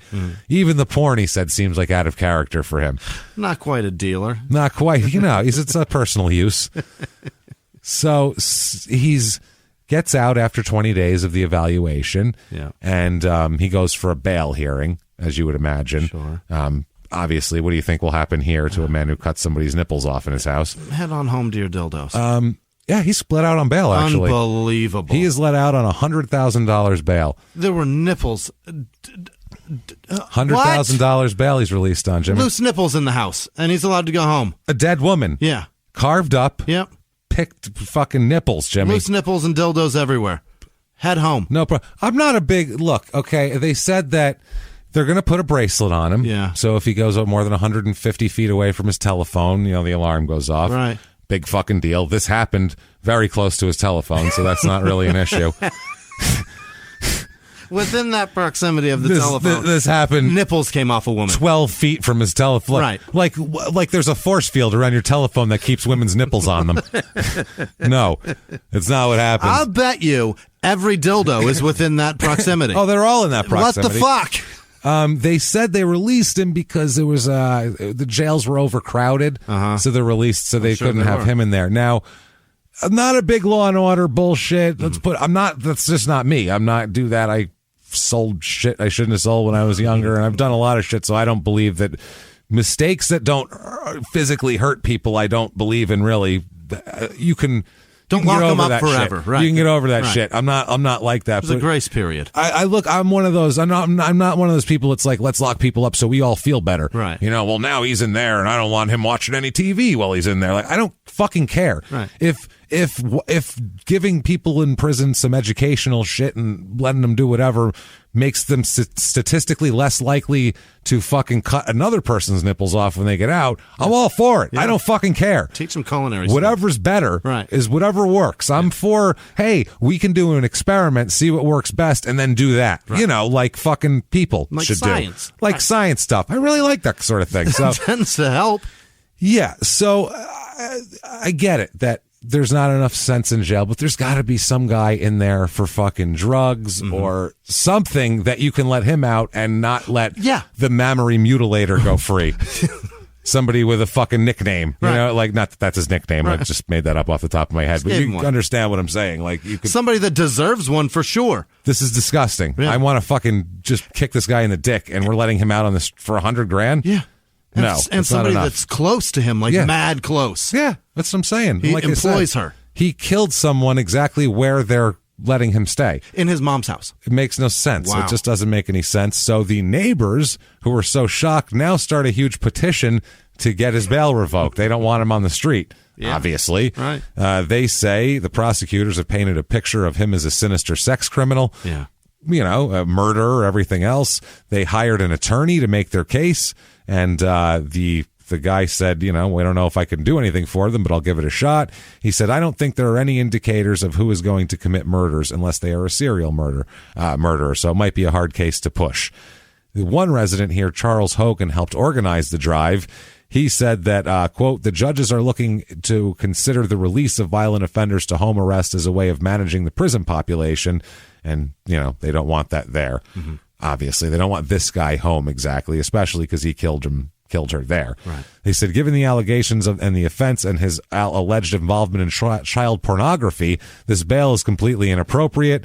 And there's the lawyer they got said, as a former prosecutor in the homicide unit for 6 years in Boston, I know there was never any similar bail in cases I've ever prosecuted. I think this is a first, where you butcher a woman and you're $100,000. That's insane. Right. That's fucking insane. It's a lot.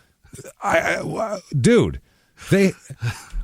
$100,000. They held OJ without bail, and he was fucking OJ. You knew who he was. Like, if he was going somewhere, people go, where's OJ going? They could see him. No way this guy could slip away in the night, and who cares if he cut his bracelet off? Now you don't know where he is. And really, the list of people that OJ hated was zero anymore. Yeah, OJ was really not a threat to anyone else. The only person he hated was one. That's what I mean. We're not defending OJ. No. We're just saying...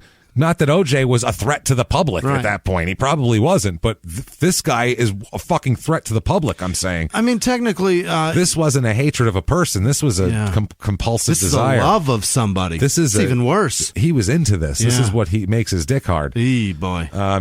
So they're all doing that. The one guy says, I don't like the fact that a man who has been accused of such a violent crime as this, who has been involved with child pornography, is staying 2 blocks from my child's elementary school.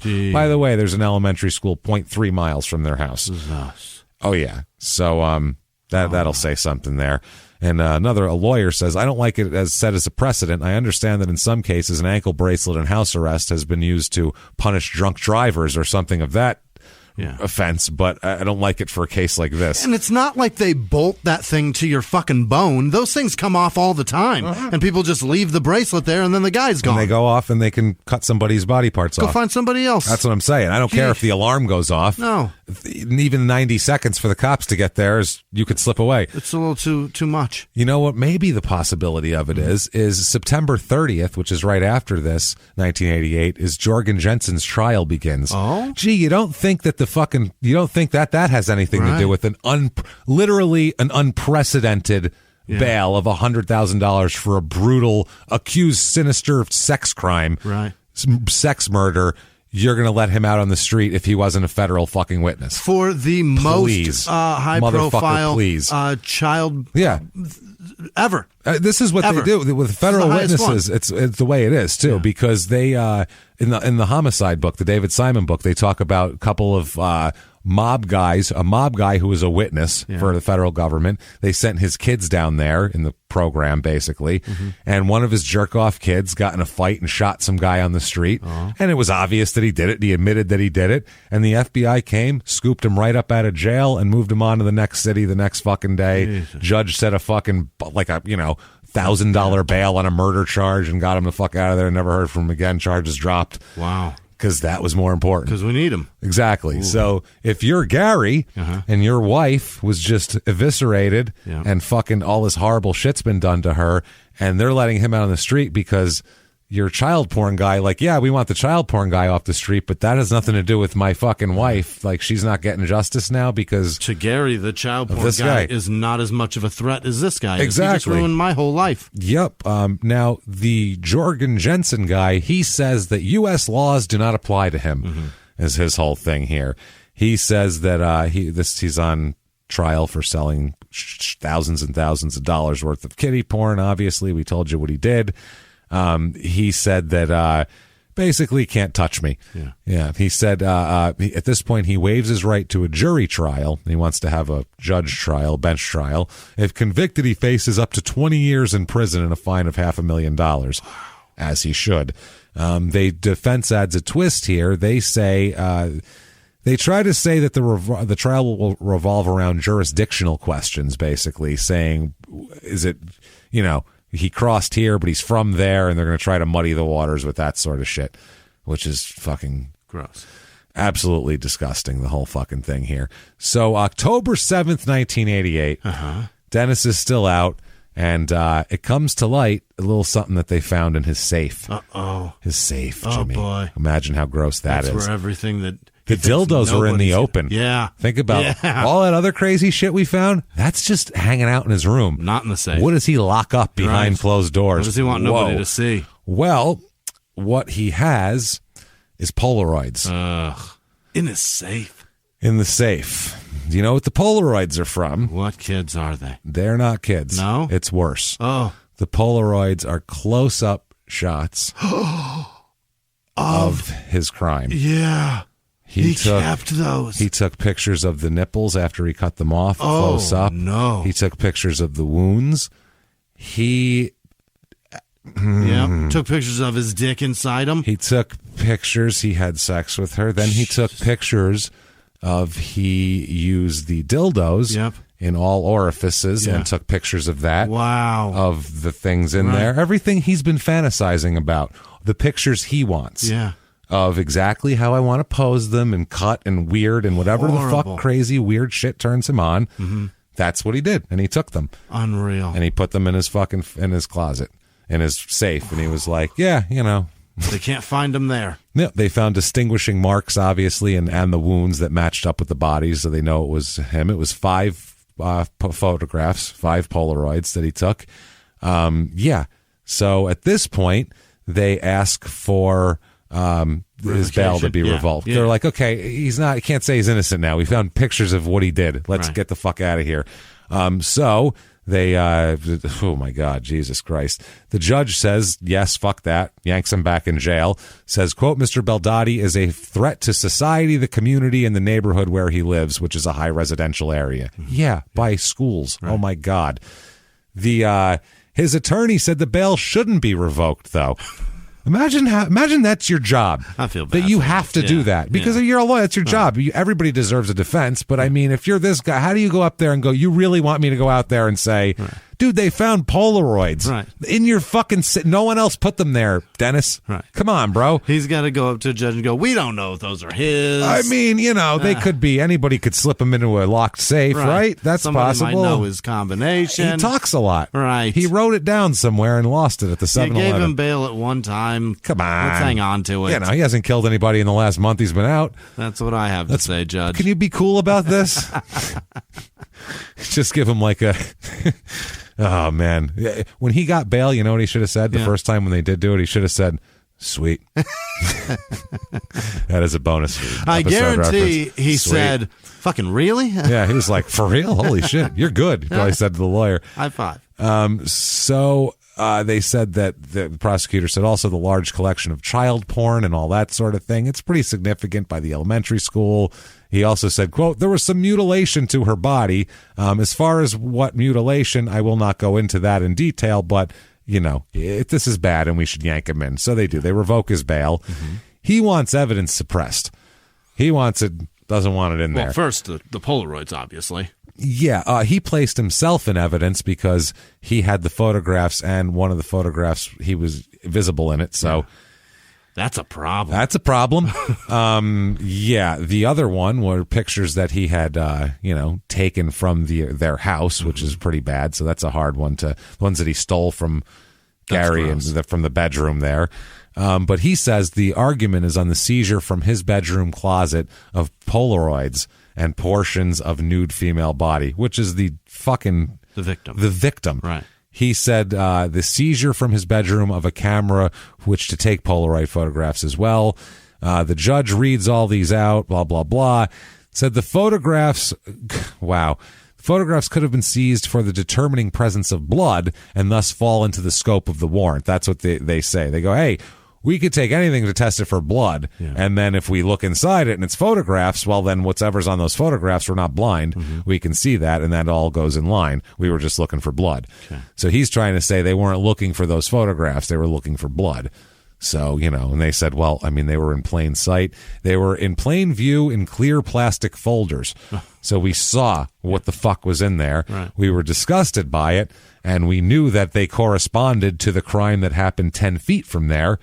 Kind of put two and two together, investigation style, you do. Had them in plastic envelopes, like trading cards. He put them in like a Michael Jordan rookie. He put them in like a file folder, a plastic, like a sleeve, like you'd put a dishwasher warranty. That you'd save it just in case. You'd throw it. Oh, this is the registration. I'll throw that in my file thing and put it. I wouldn't do that, but some people do. So, Jesus Christ. You gotta register it, James. It's got a year warranty. That's what I'm saying. I never do any of that shit, though. I'm like, I don't know. I'm not going to get online about my fucking dishwasher now. I'm not going to even call them if it breaks. No, I'm going to throw it out and get angry. So, he says there's no probable cause to issue warrants to search him or his car or anything else. All you did was find a butchered woman and child porn in my house. What gives you the right to search me?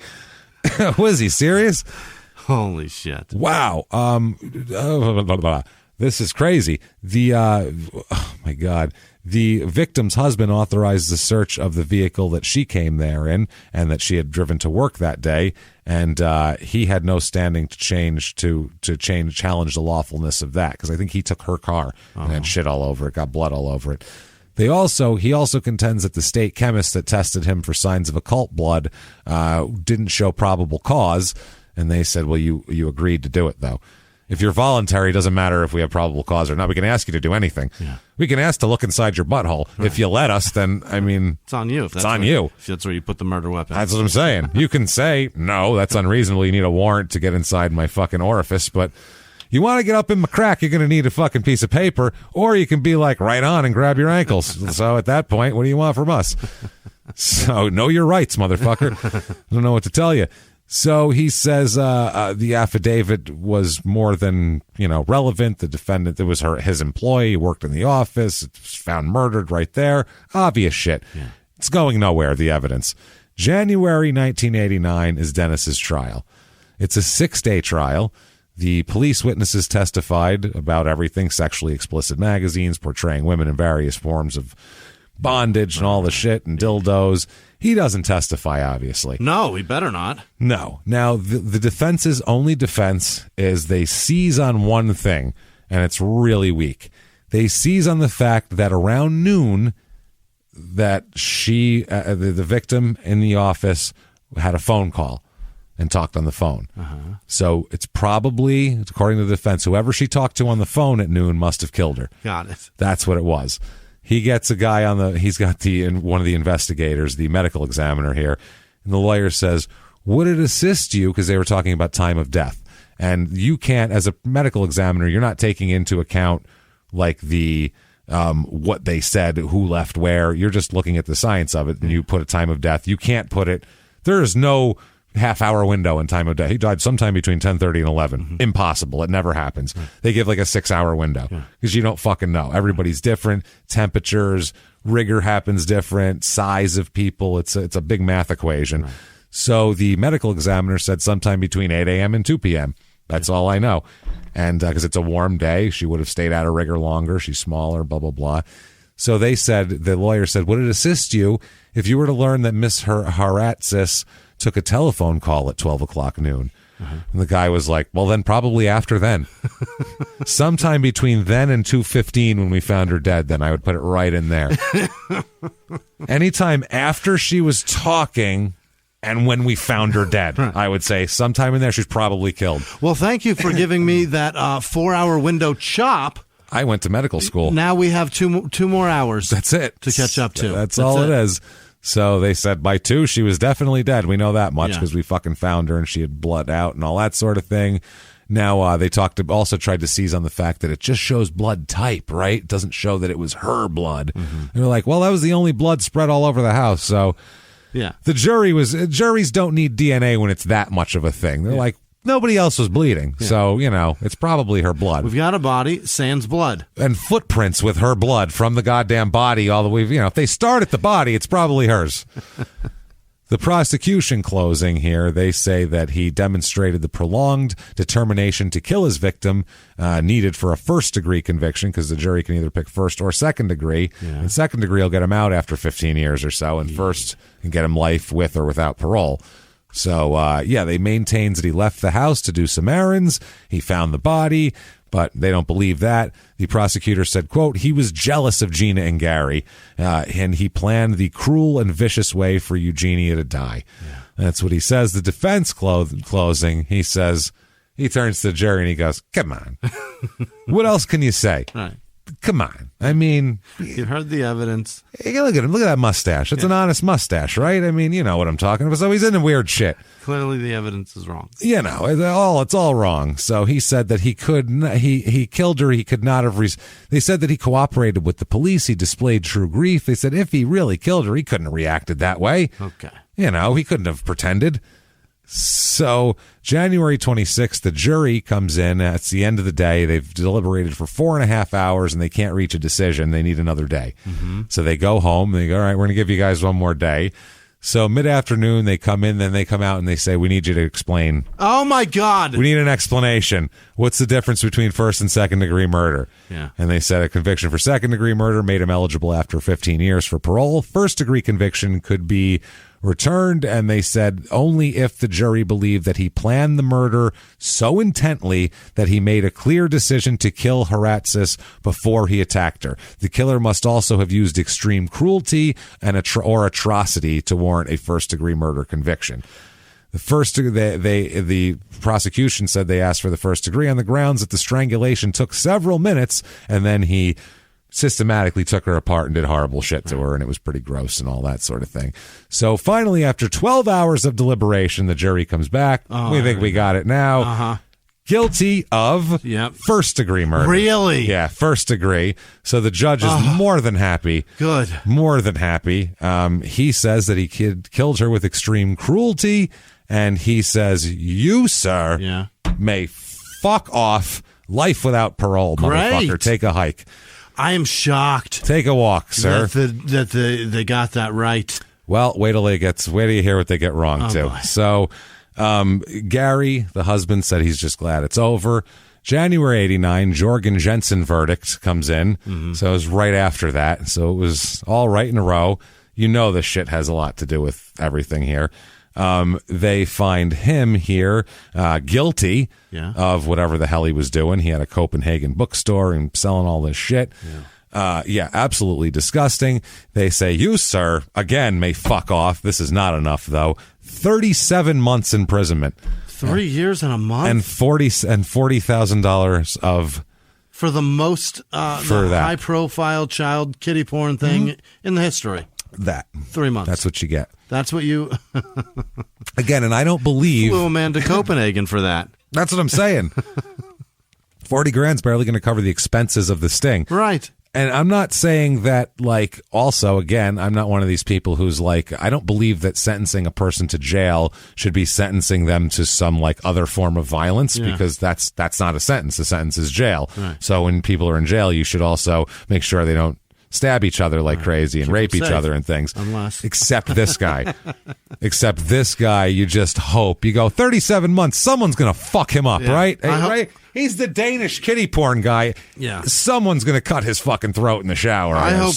37 months is torture for him. I hope he is just... But they generally put those guys in with other guys like them, and they don't stab each other. That's true. I was going to say, no, because they're all gross. I was going to say... Because they're all pussies. His main concern should be whether the skinheads or the black guys are going to stab me first. That should be his concern at this point. They hold a charity ball for Eugenia's... I guess people here in her memory there on April 1st, 1990. It's at the Crown Plaza on Route 9 there. They have all this stuff. And they had one earlier, I guess, with her name, and they do it for cancer benefit. Right. So that's really nice. Even in the nice girl, even in death, they're using her for cancer benefit. Terrific. Like really nice. April 1992. Okay. Now we've said how does the lawyer go up with this? Dennis finally has one where I don't think he can find a lawyer to do it for him. He acts as his own attorney for this stuff. Again, who else did that? Yeah. Bundy. Exactly. Yeah, he loved it. What is he trying to do? He wants his porn back. Wait, what? He wants all the porn returned to him. The dildos, the bondage material, everything taken from his house, he wants returned to him. That's his property. I miss my dildos. Okay, including the kitty porn. What? He wants his kitty porn back. Jimmy, I'm not fucking shitting you. How do you file that? He wants those items seized that the Commonwealth now has in its possession, those items that have been returned to the possession of Meldati, they wants them to be returned to him or designated family member. Anyway, okay. He says, oh my God, Jesus Christ. He with a straight face. He went in and he said that he argued that the prosecutors were refusing to return seized items simply because of their sexual nature in violation of his constitutional rights. It's called evidence. Doesn't that just stay? I would, well, especially the dildos were used in the commission of a fucking felony. Commission of the post-murder disgustingness. He wants those back. Of course he does. They're fucking souvenirs. Right. You wouldn't want... But yeah, of course that would. He's gross. Wow. What? That's like the deer head that you get from the carcass. That's what he wants. This is disgusting. Yeah. He said that to the judge, quote, "They're asking you to infringe on my First Amendment rights, Your Honor." That's what he says. Acting as his own attorney, he said he wants to take the case back to Superior Court for a full hearing. He indicated that he did not want to be the judge said, "I don't want to be the guy making the fucking decision here." He said he made no ruling and said that he was inclined to order that all his belongings should be released to him. But he said that that order will be stayed pending a review by the appeals court. He said, Jesus Christ, man, he got to question people on the stand. And while he questioned people, he didn't ask the whereabouts about his pornography. He instead quizzed the investigators about a towel found next to Gina's body and asked why only 10 of the 12 empty envelopes taken from the office had been returned to family members. That's what he said. 1992, finally there's a ruling. The judge rules. I got to get a gavel for this. Where's my gavel? The judge rules He can have his porn back. What? All of it? I'm not shitting you. This is the most infuriating thing ever. He said that the Commonwealth return everything except the envelope bearing the victim's return address and the contents of her purse. What about the kiddie porn? He then stayed the order pending a review, but he said he reasoned that he's serving a life term in prison without the possibility of parole. From this, he found no compelling public interest justifying forfeiture of these items seized. He noted that Baldotti's property would be returned to a designated representative and not to Baldotti himself. Whether Baldotti would be permitted to possess the returned items in prison would be, according to the judge, determined by correctional facility rules and not an issue before him. This is fucking wild. Wow. They said, the district attorney said, there's images of naked children, including 24 magazines depicting naked children with, titles such as disgusting shit that we're not going to talk about here. We can't give that back. He said, what the fuck, basically. And they said, well, this is going to be the most infuriating shit you've ever heard in your life. Okay, the order to return all of this shit pissed everybody off. They said there was pictures of pre-adolescent and adolescent children, which very well could be in violation of the state's child pornography laws. Why the fuck is he going to get that? And they said that U.S. postal inspectors, intent to distribute must be proven in order to convict under the state's child pornography law. Okay. So basically, it's a crime to get it. Right. And it's a crime to give it. Right. But if he has it and he didn't produce it, it's not a crime. And he's not going to give it to anybody else, at that moment, there was no technical present tense personal use. I have it and I whack to it. Wow. Fucking statute. No whacking to it statute. If you can get in possession of it and not get caught, you're allowed to have it? The judge said, technically, by law, I can't keep it from. Technically, right. It's not illegal in the scope of the law, even though it's clearly illegal. Right. And I would have to give it back to him. Call your senator. Also, to add insult to injury, as the Boston Globe put it, Baldotti claims that if his items aren't returned, he should receive restitution.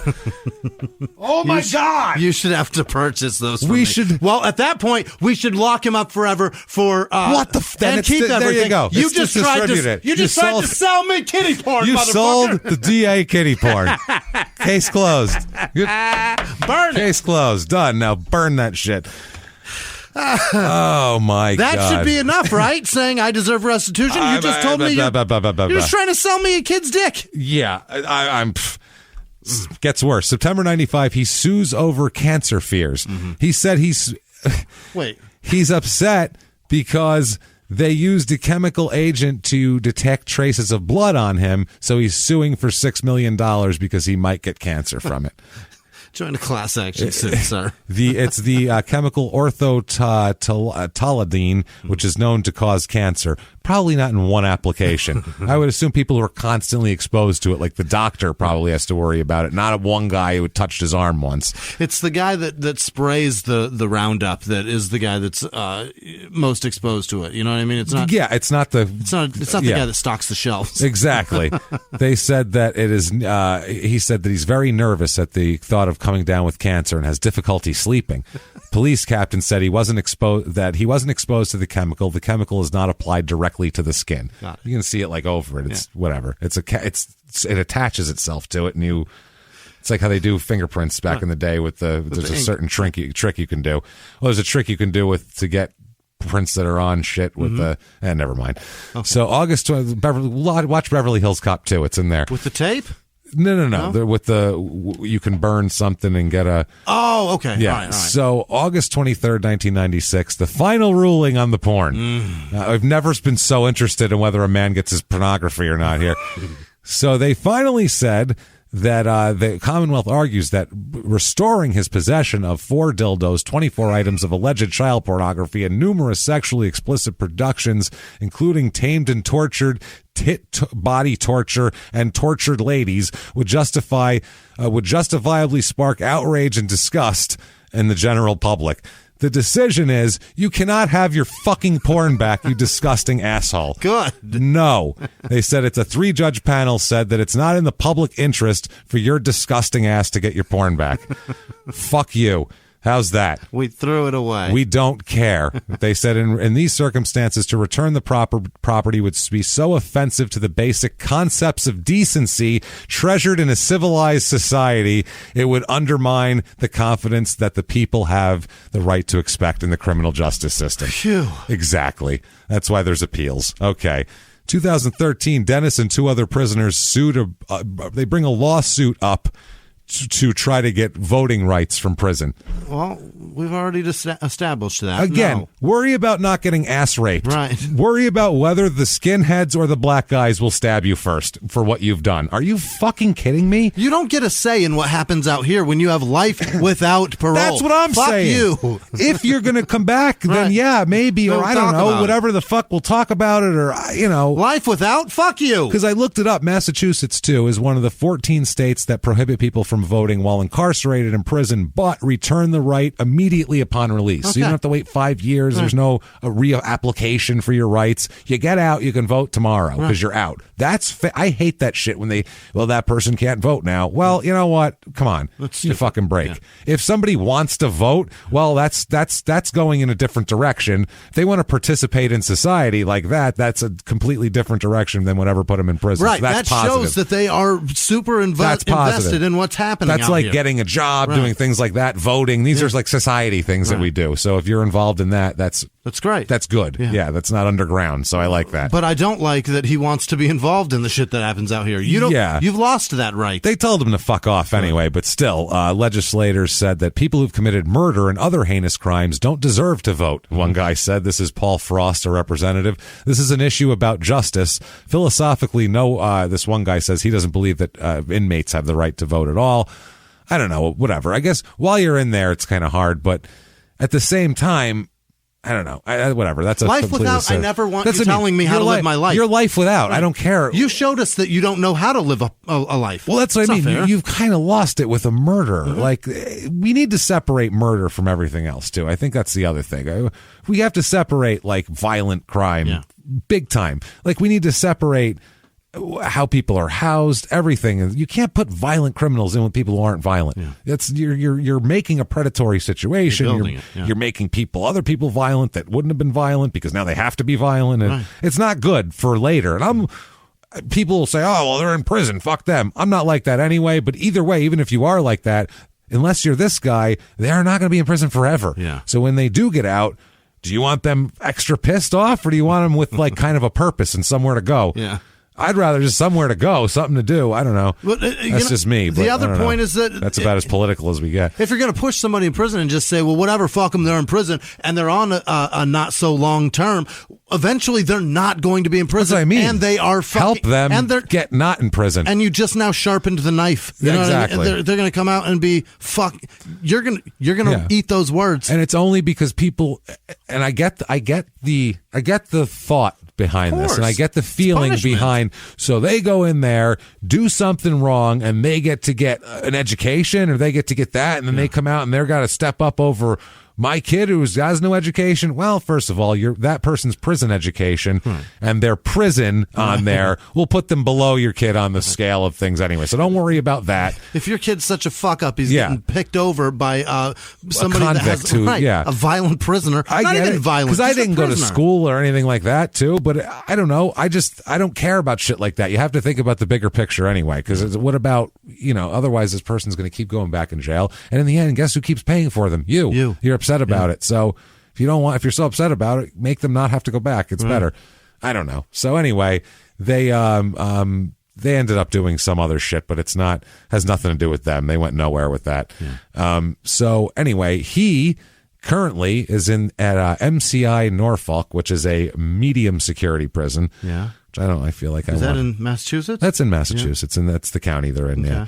So he is there, still in prison. All right. So good for him. It's been over 30 years, and he certainly deserves to be there. Yeah. And he'll be there a while. I mean, he's born in 55, so he's only in his 60s. Wow. He's got some more time left. He could be there another 20 years. He's barely older than Don Lemon. That's what I mean. Barely. That's a shock that he was young.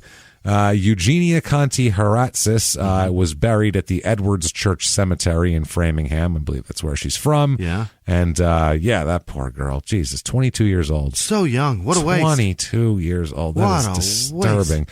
And even more disturbing, for some reason, all over fucking eBay are for sale pictures from this case. Of what? You can look here. I'll put them on social media. Here's for $17. Just a picture of Dennis standing there being arraigned. Like at the courthouse. At the courthouse. They're like professional, like press pictures that were like they're from like newspapers but they're the originals. Wow. So there's that. Here's the picture of Gina that the family gave them. It's like a yearbook. It's like her senior yearbook. How much shot. is that one? $17. And then what is it? $22 Canadian. Here is Dennis. This is when the jury was taken back to his house. The jury was taken to the crime scene, and this is him standing watching the jury watch the bathroom. Yeesh. And there's that, and then here is him leaving the crime scene with surrounded by police officers. Is he happy about it? No. Oh, he's not.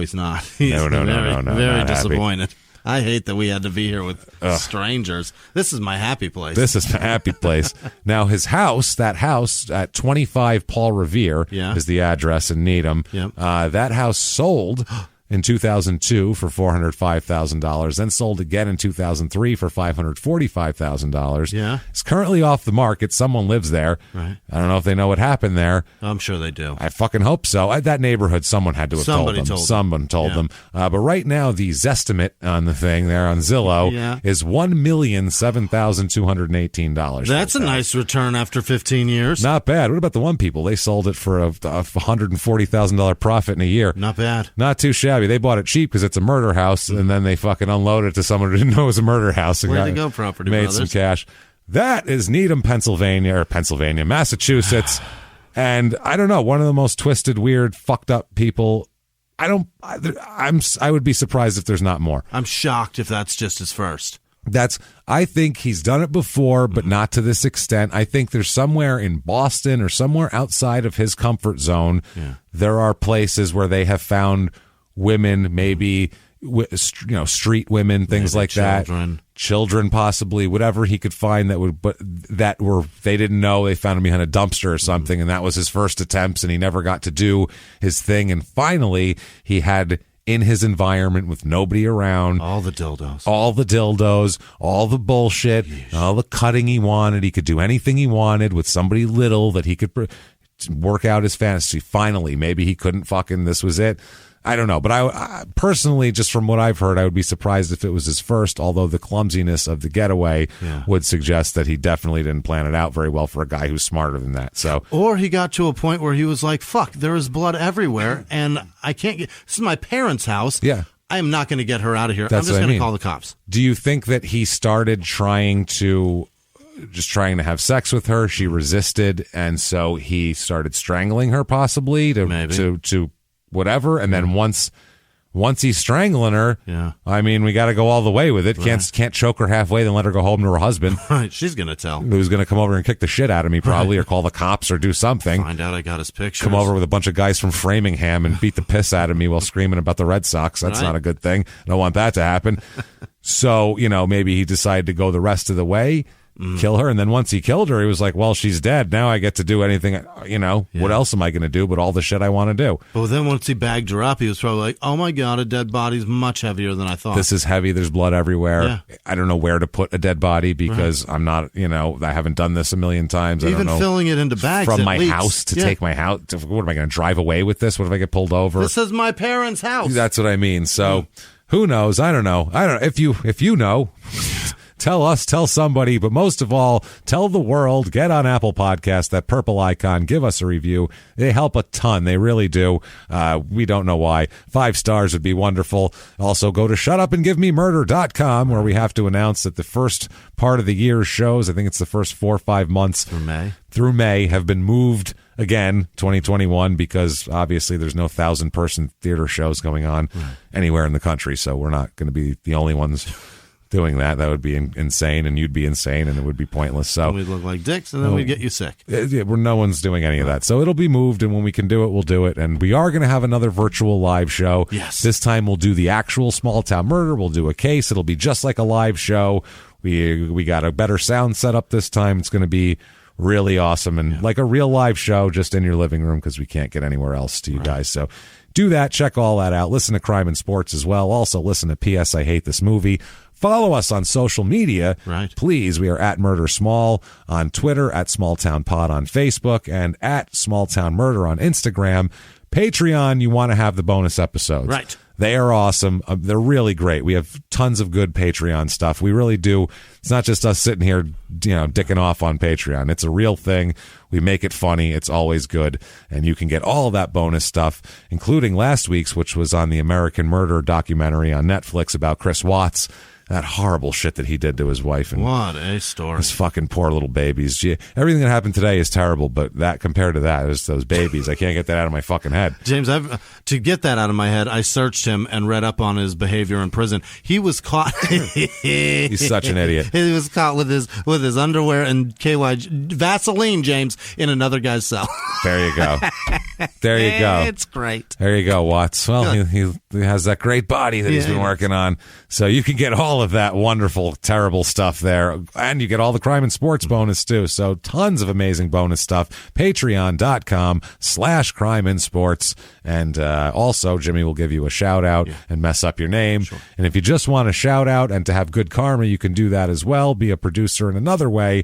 That would be over on PayPal using our email address, crimeandsports@gmail.com. That said, I know what I need right now. And that is, I need to hear the names of the most wonderful goddamn people in the world who would never, ever kill us and put us in two separate garbage bags. Jimmy, hit me with them now. This week's executive producers are Lisa Letterman. What did I do? God damn it, on the second name? one. Jesus Second one. Christ. Lucy? Yes, Crookshank. Anthony Foley, Andrew Couch, Riddell Turner, Chris Hornberger, Jesse G., Tony Arzaga, yes. Hector Grimshaw, Jared Watkins, Joanne Ahern, Sean Snedden, Molly McDermott, hang in there. She's doing it. She's going through it. Rachel Funderburk, Karen James, and Jordan Bennett. You guys, we can't do it. Thank you guys so every much. Week I say it, but for real, thank you so much. The greatest, thank you. Other producers this week are Ernesto Ortiz. Hey, we love Ernesto. What's up, buddy? We love. We miss you, Ernesto. You're a good man. Fucking miss the shit out of you, brother. You're one of the reasons I miss doing shows here. Absolutely.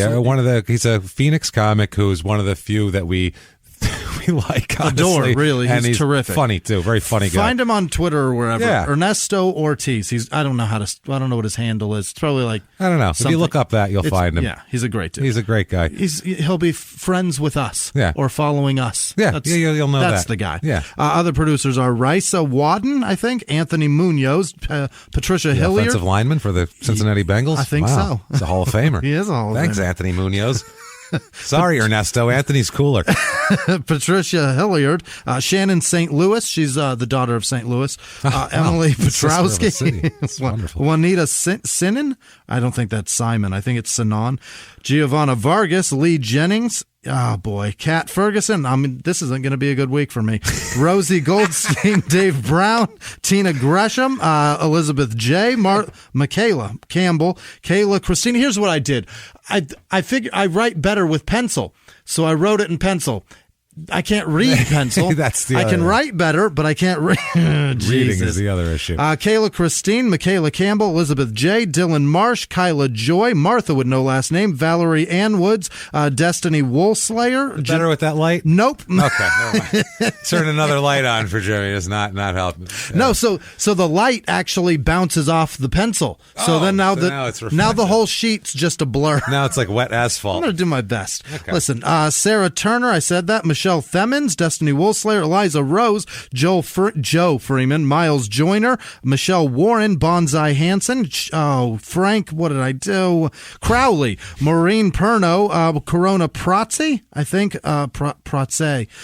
Brendan with no last name, Reed with no last name, Kate Foshi, Benjamin Fresco, Rachel Barters, Dominic Penix, I think. That can't be penis, right? I hope not. Ordo Discordei. Whoa, boy. Nope, it's never going to happen. Cynthia Jones, that's Julie Brooks, Amanda Kavanaugh, Elizabeth Rochelle, Carmen Perez, Jeff Watson, Jordan with no last name, Meg Good, 1981, Casey Boyce.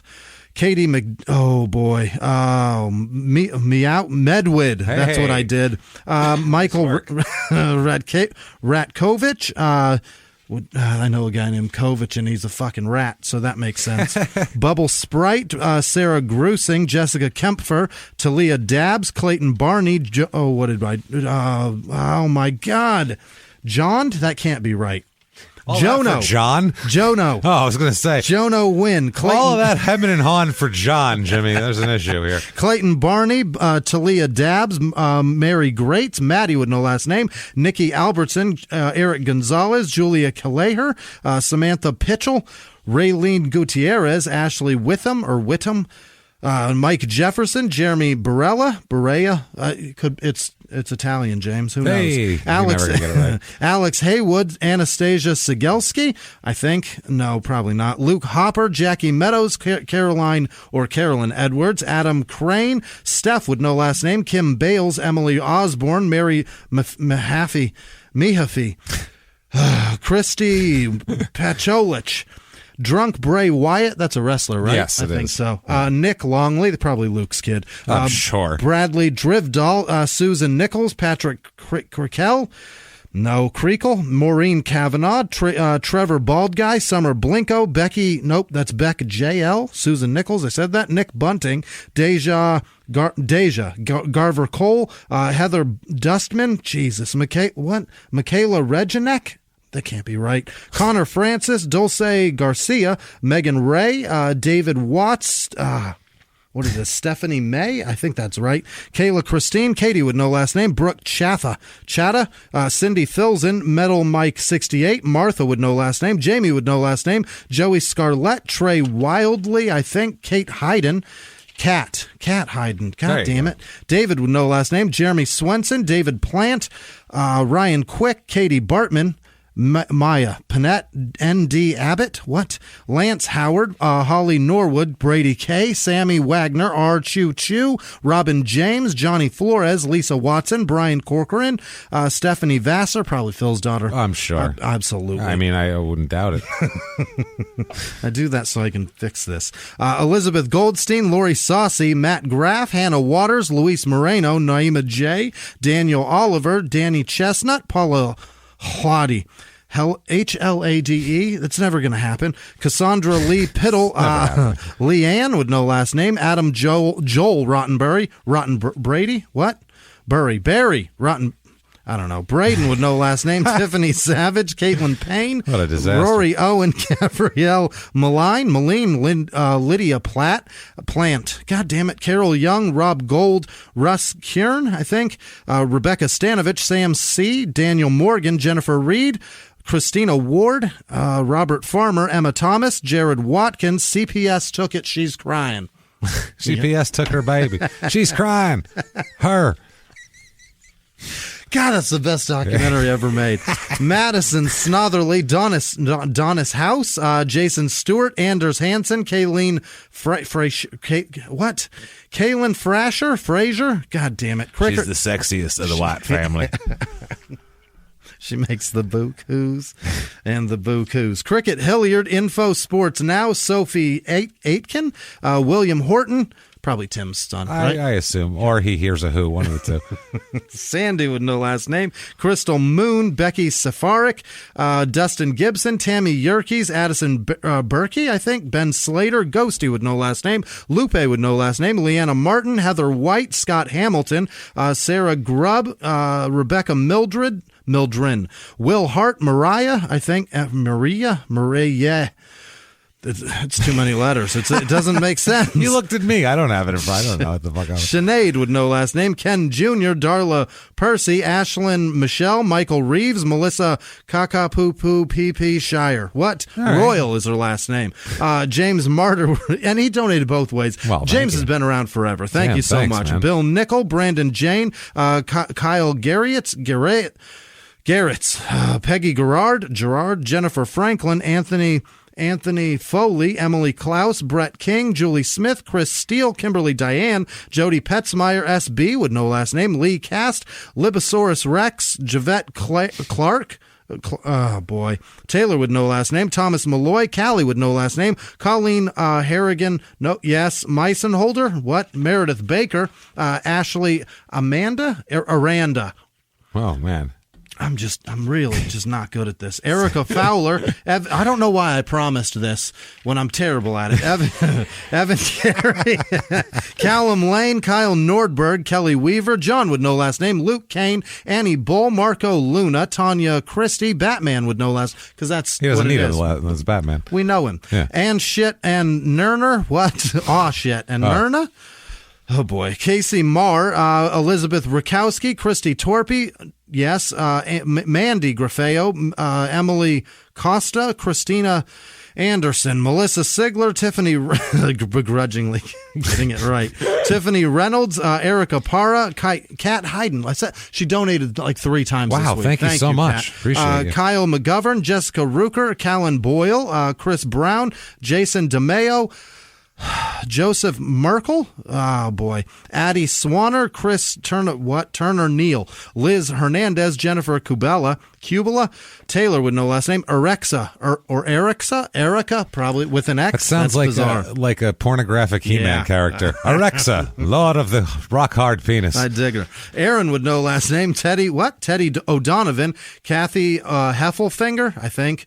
You know what that? Wow. Austin, Zoe, Ashley Brill, Flacco with no last name, Kyle Bingham, Kathy, I said that, Charlotte Brooks, Carriana Gerard, Callie, Reginek. Mort Locke, what? Cousin Benny, Ashley Culpepper, Dawn, no, that's David Heller, Molly Jo Rosen, Princess Bright Eyes. As easy as it comes, and I still fuck it up. David Heller, Ashley Culpepper, I said that. Laura Clark, Hunter Bresnick, and his girlfriend Sarah Cipriano. Quentin, what is this? Quentin Kirkham, David Ruiz, Sol Rivera, Bam Bam, Kim West, Connie Spencer Bellin. I don't know if that's a W. With Tyson Bone, Chris Red, Mike with no last name, Jonathan Biddy, Vincent Bonato, Leon Young, Kimberly Provost. What? Pronovost? Sierra J. Sarah Pixie De Leon. Thank you so much. She has sent a nice email also. Adam Walsh, Stephen Dunlap, Sarah Randolph, Heidi and Morgan Krieger, Ashley Huddy, Caitlin Crane, Bubba Wilson, Stephen Check, Helen Larson, Megan with no last name, Bree Berry, Doug Brown, David Barber, Shelby Kluver, Lisa Atkinson, Shelley Chapman, Darcy Moore, Sean Huss, Andrew with no last name, Carly Smith, Jennifer Parker, Kobe Nykirk, I think, Emily Goldsworthy. Oh boy. Amanda Murphy, Chantel Locklear, probably Heather's daughter. I'm sure it's Heather's daughter, yeah. Positive. You had a Merkel, too. You had Angela's daughter. Son, absolutely. Yeah. Leah Howard, Andrew Couch, Kevin Fitzpatrick, Lori Hansen. Tim's son. Obviously, clearly. And Jim's daughter, Lori Hansen. Christopher Scott, Sherry Vinosky Gilbert, Ashley Burns, Rain Hooper, Homestretch, Jody Andrews, Louise Wood, happy birthday, Kim Ologist, Crystal Lamb, and birthday. Melissa Rothman. Wow, happy birthday. 3 of them. What the fuck? Kenneth Hammond, Adam Mears, S. Nope, yeah, that's just S, no last name. But Yasharo is part of the email, so I wanted to at least give them some credit, but they gave us nothing but an S. Just S. And Norviel, Tanya Poole, Liz Farquhar. Took pity on you. Honestly. And then I made it worse. Caitlin Handrahan, Thomas Smith, Ashley Vio, Martina Lee Walonga, of course. Hey, Martina. She's terrific. Yeah, Holly Pulaski, nope, that's William Comito. Norman Barnett, Craig Cole, Sterling Miles, Shannon, or maybe it's Shanann Hero. I'm not sure. We don't know anymore. Could be anything. It could be shenanigans. Anything. It could be crazy. Could be anything. Jason White, Peyton Meadows, Carrie Morrell, Liz Vasquez, Kevin Pisters, Ivan Lee, Griffin Marzendorfer, Jennifer Baird, Andrew Sullivan, Mary Robinson, Julia Caldiera, Susan Olgis, Amanda Knight, Stacey, Liz, great people. Unbelievable. Stacey Hallisey, Sarah Doctor, Foxy Mindy, good for you. Hey. Stacey said that. Jennifer Stevens, Hector Grimshaw, Dee Dee Belts, Janice Hill, Rachel Morrison, Neil with no last name, Adam Lomax, Bernie's kid. Clearly. Neil's kid. Oh, that was Neil, too. Neil Lomax, yeah. Quarterback of the Cardinals. Bernie back in the day. from Weekend. Oh, I know who you're talking about. Dakota Harrington, Stephen Poe, Alan, Edgar, his kid. Edgar Allan's son, yeah. Great-great-great-grandson. Nathaniel Plass, Sarah Erickson over there in, where's she at? I think she's in Arkansas. Erickson, I don't know, Norway. Rabbi Shmuley Olovich, I don't know. Rhonda George, Marcus White, Sarah Pixie donated twice, Garrett Phelps, Brendan Abels, Elizabeth Burko, Rebecca Hendricks, Kendall Passmore. Where did I go over here? God damn it. Ashley with no last name. Regina Ammon, Kim Caberline, I think. David Jackson, Ashley T, Heather Kelly, Kyle Juarez, Stephanie Mafia, I think. Big J LRG. He's large. Don't forget. Apparently, Sandy's big. Charisma with no last name. And Benjamin Ortiz and all of our patron supporters. You guys are amazing. Thank you so much, everybody. Honestly, you guys are amazing. Everybody out there, thank you for everything you do for us. You have really made our lives much better. Yeah. Just changed our lives for the better, and we can't thank you enough for it. And what if they wanted to get a hold of you and say thank you? How could they possibly do that? I'm on social media. Is it even possible, Jimmy? Is it possible to find you? I'm on social media. You can find me. I'm around. And Drake Levin's mom found me, and it's his birthday. Hey. We met him in Charlotte. Well, happy birthday. Yes, that's cool. I remember social anxiety. Oh, yeah, I remember such. Great kid. Yeah. Dude, happy birthday, Happy Drake. birthday. Yeah. Thanks and for hanging with us. Alex Hall, thank you, buddy. I just really appreciate you guys, truly. And it's fucking shocking that we've built something like this, and to have an audience that's this involved is incredible. So thank you guys. We love you guys. Where thank do they find you to thank you, James? You know how to work social media. My name's there. Yeah. You'll just copy and paste it. You'll figure it out. That said, everybody, by the way, this is episode 198. Oh. 199 is next week, which I believe is Thanksgiving. It is. Which nobody cares anyway. And then the week after that is our 200th episode. Wow. You bet your balls that's going to be a burner there. That's going to be a good one. That's unbelievable. This shit's going to be hot. How do we do this? That's crazy, man. We're not going to stop there. No. And we're going to keep going. We're going to keep going every single week. And until next week, everybody, it's been our pleasure. Bye.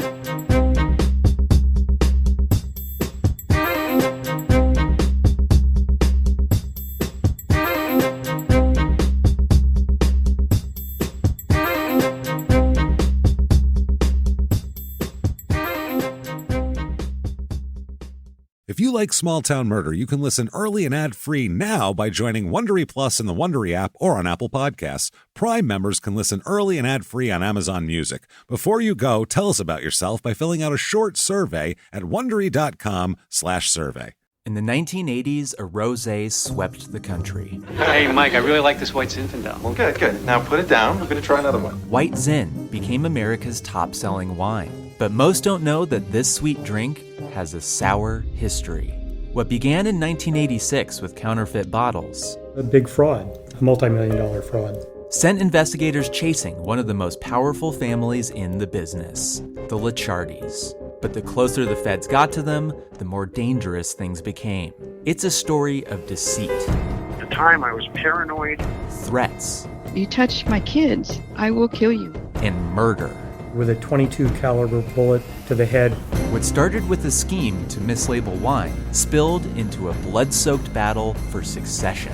Welcome to Bloodvines. You can binge listen to Bloodvines exclusively and ad-free on Wondery Plus. Join Wondery Plus in the Wondery app, Apple Podcasts, or Spotify.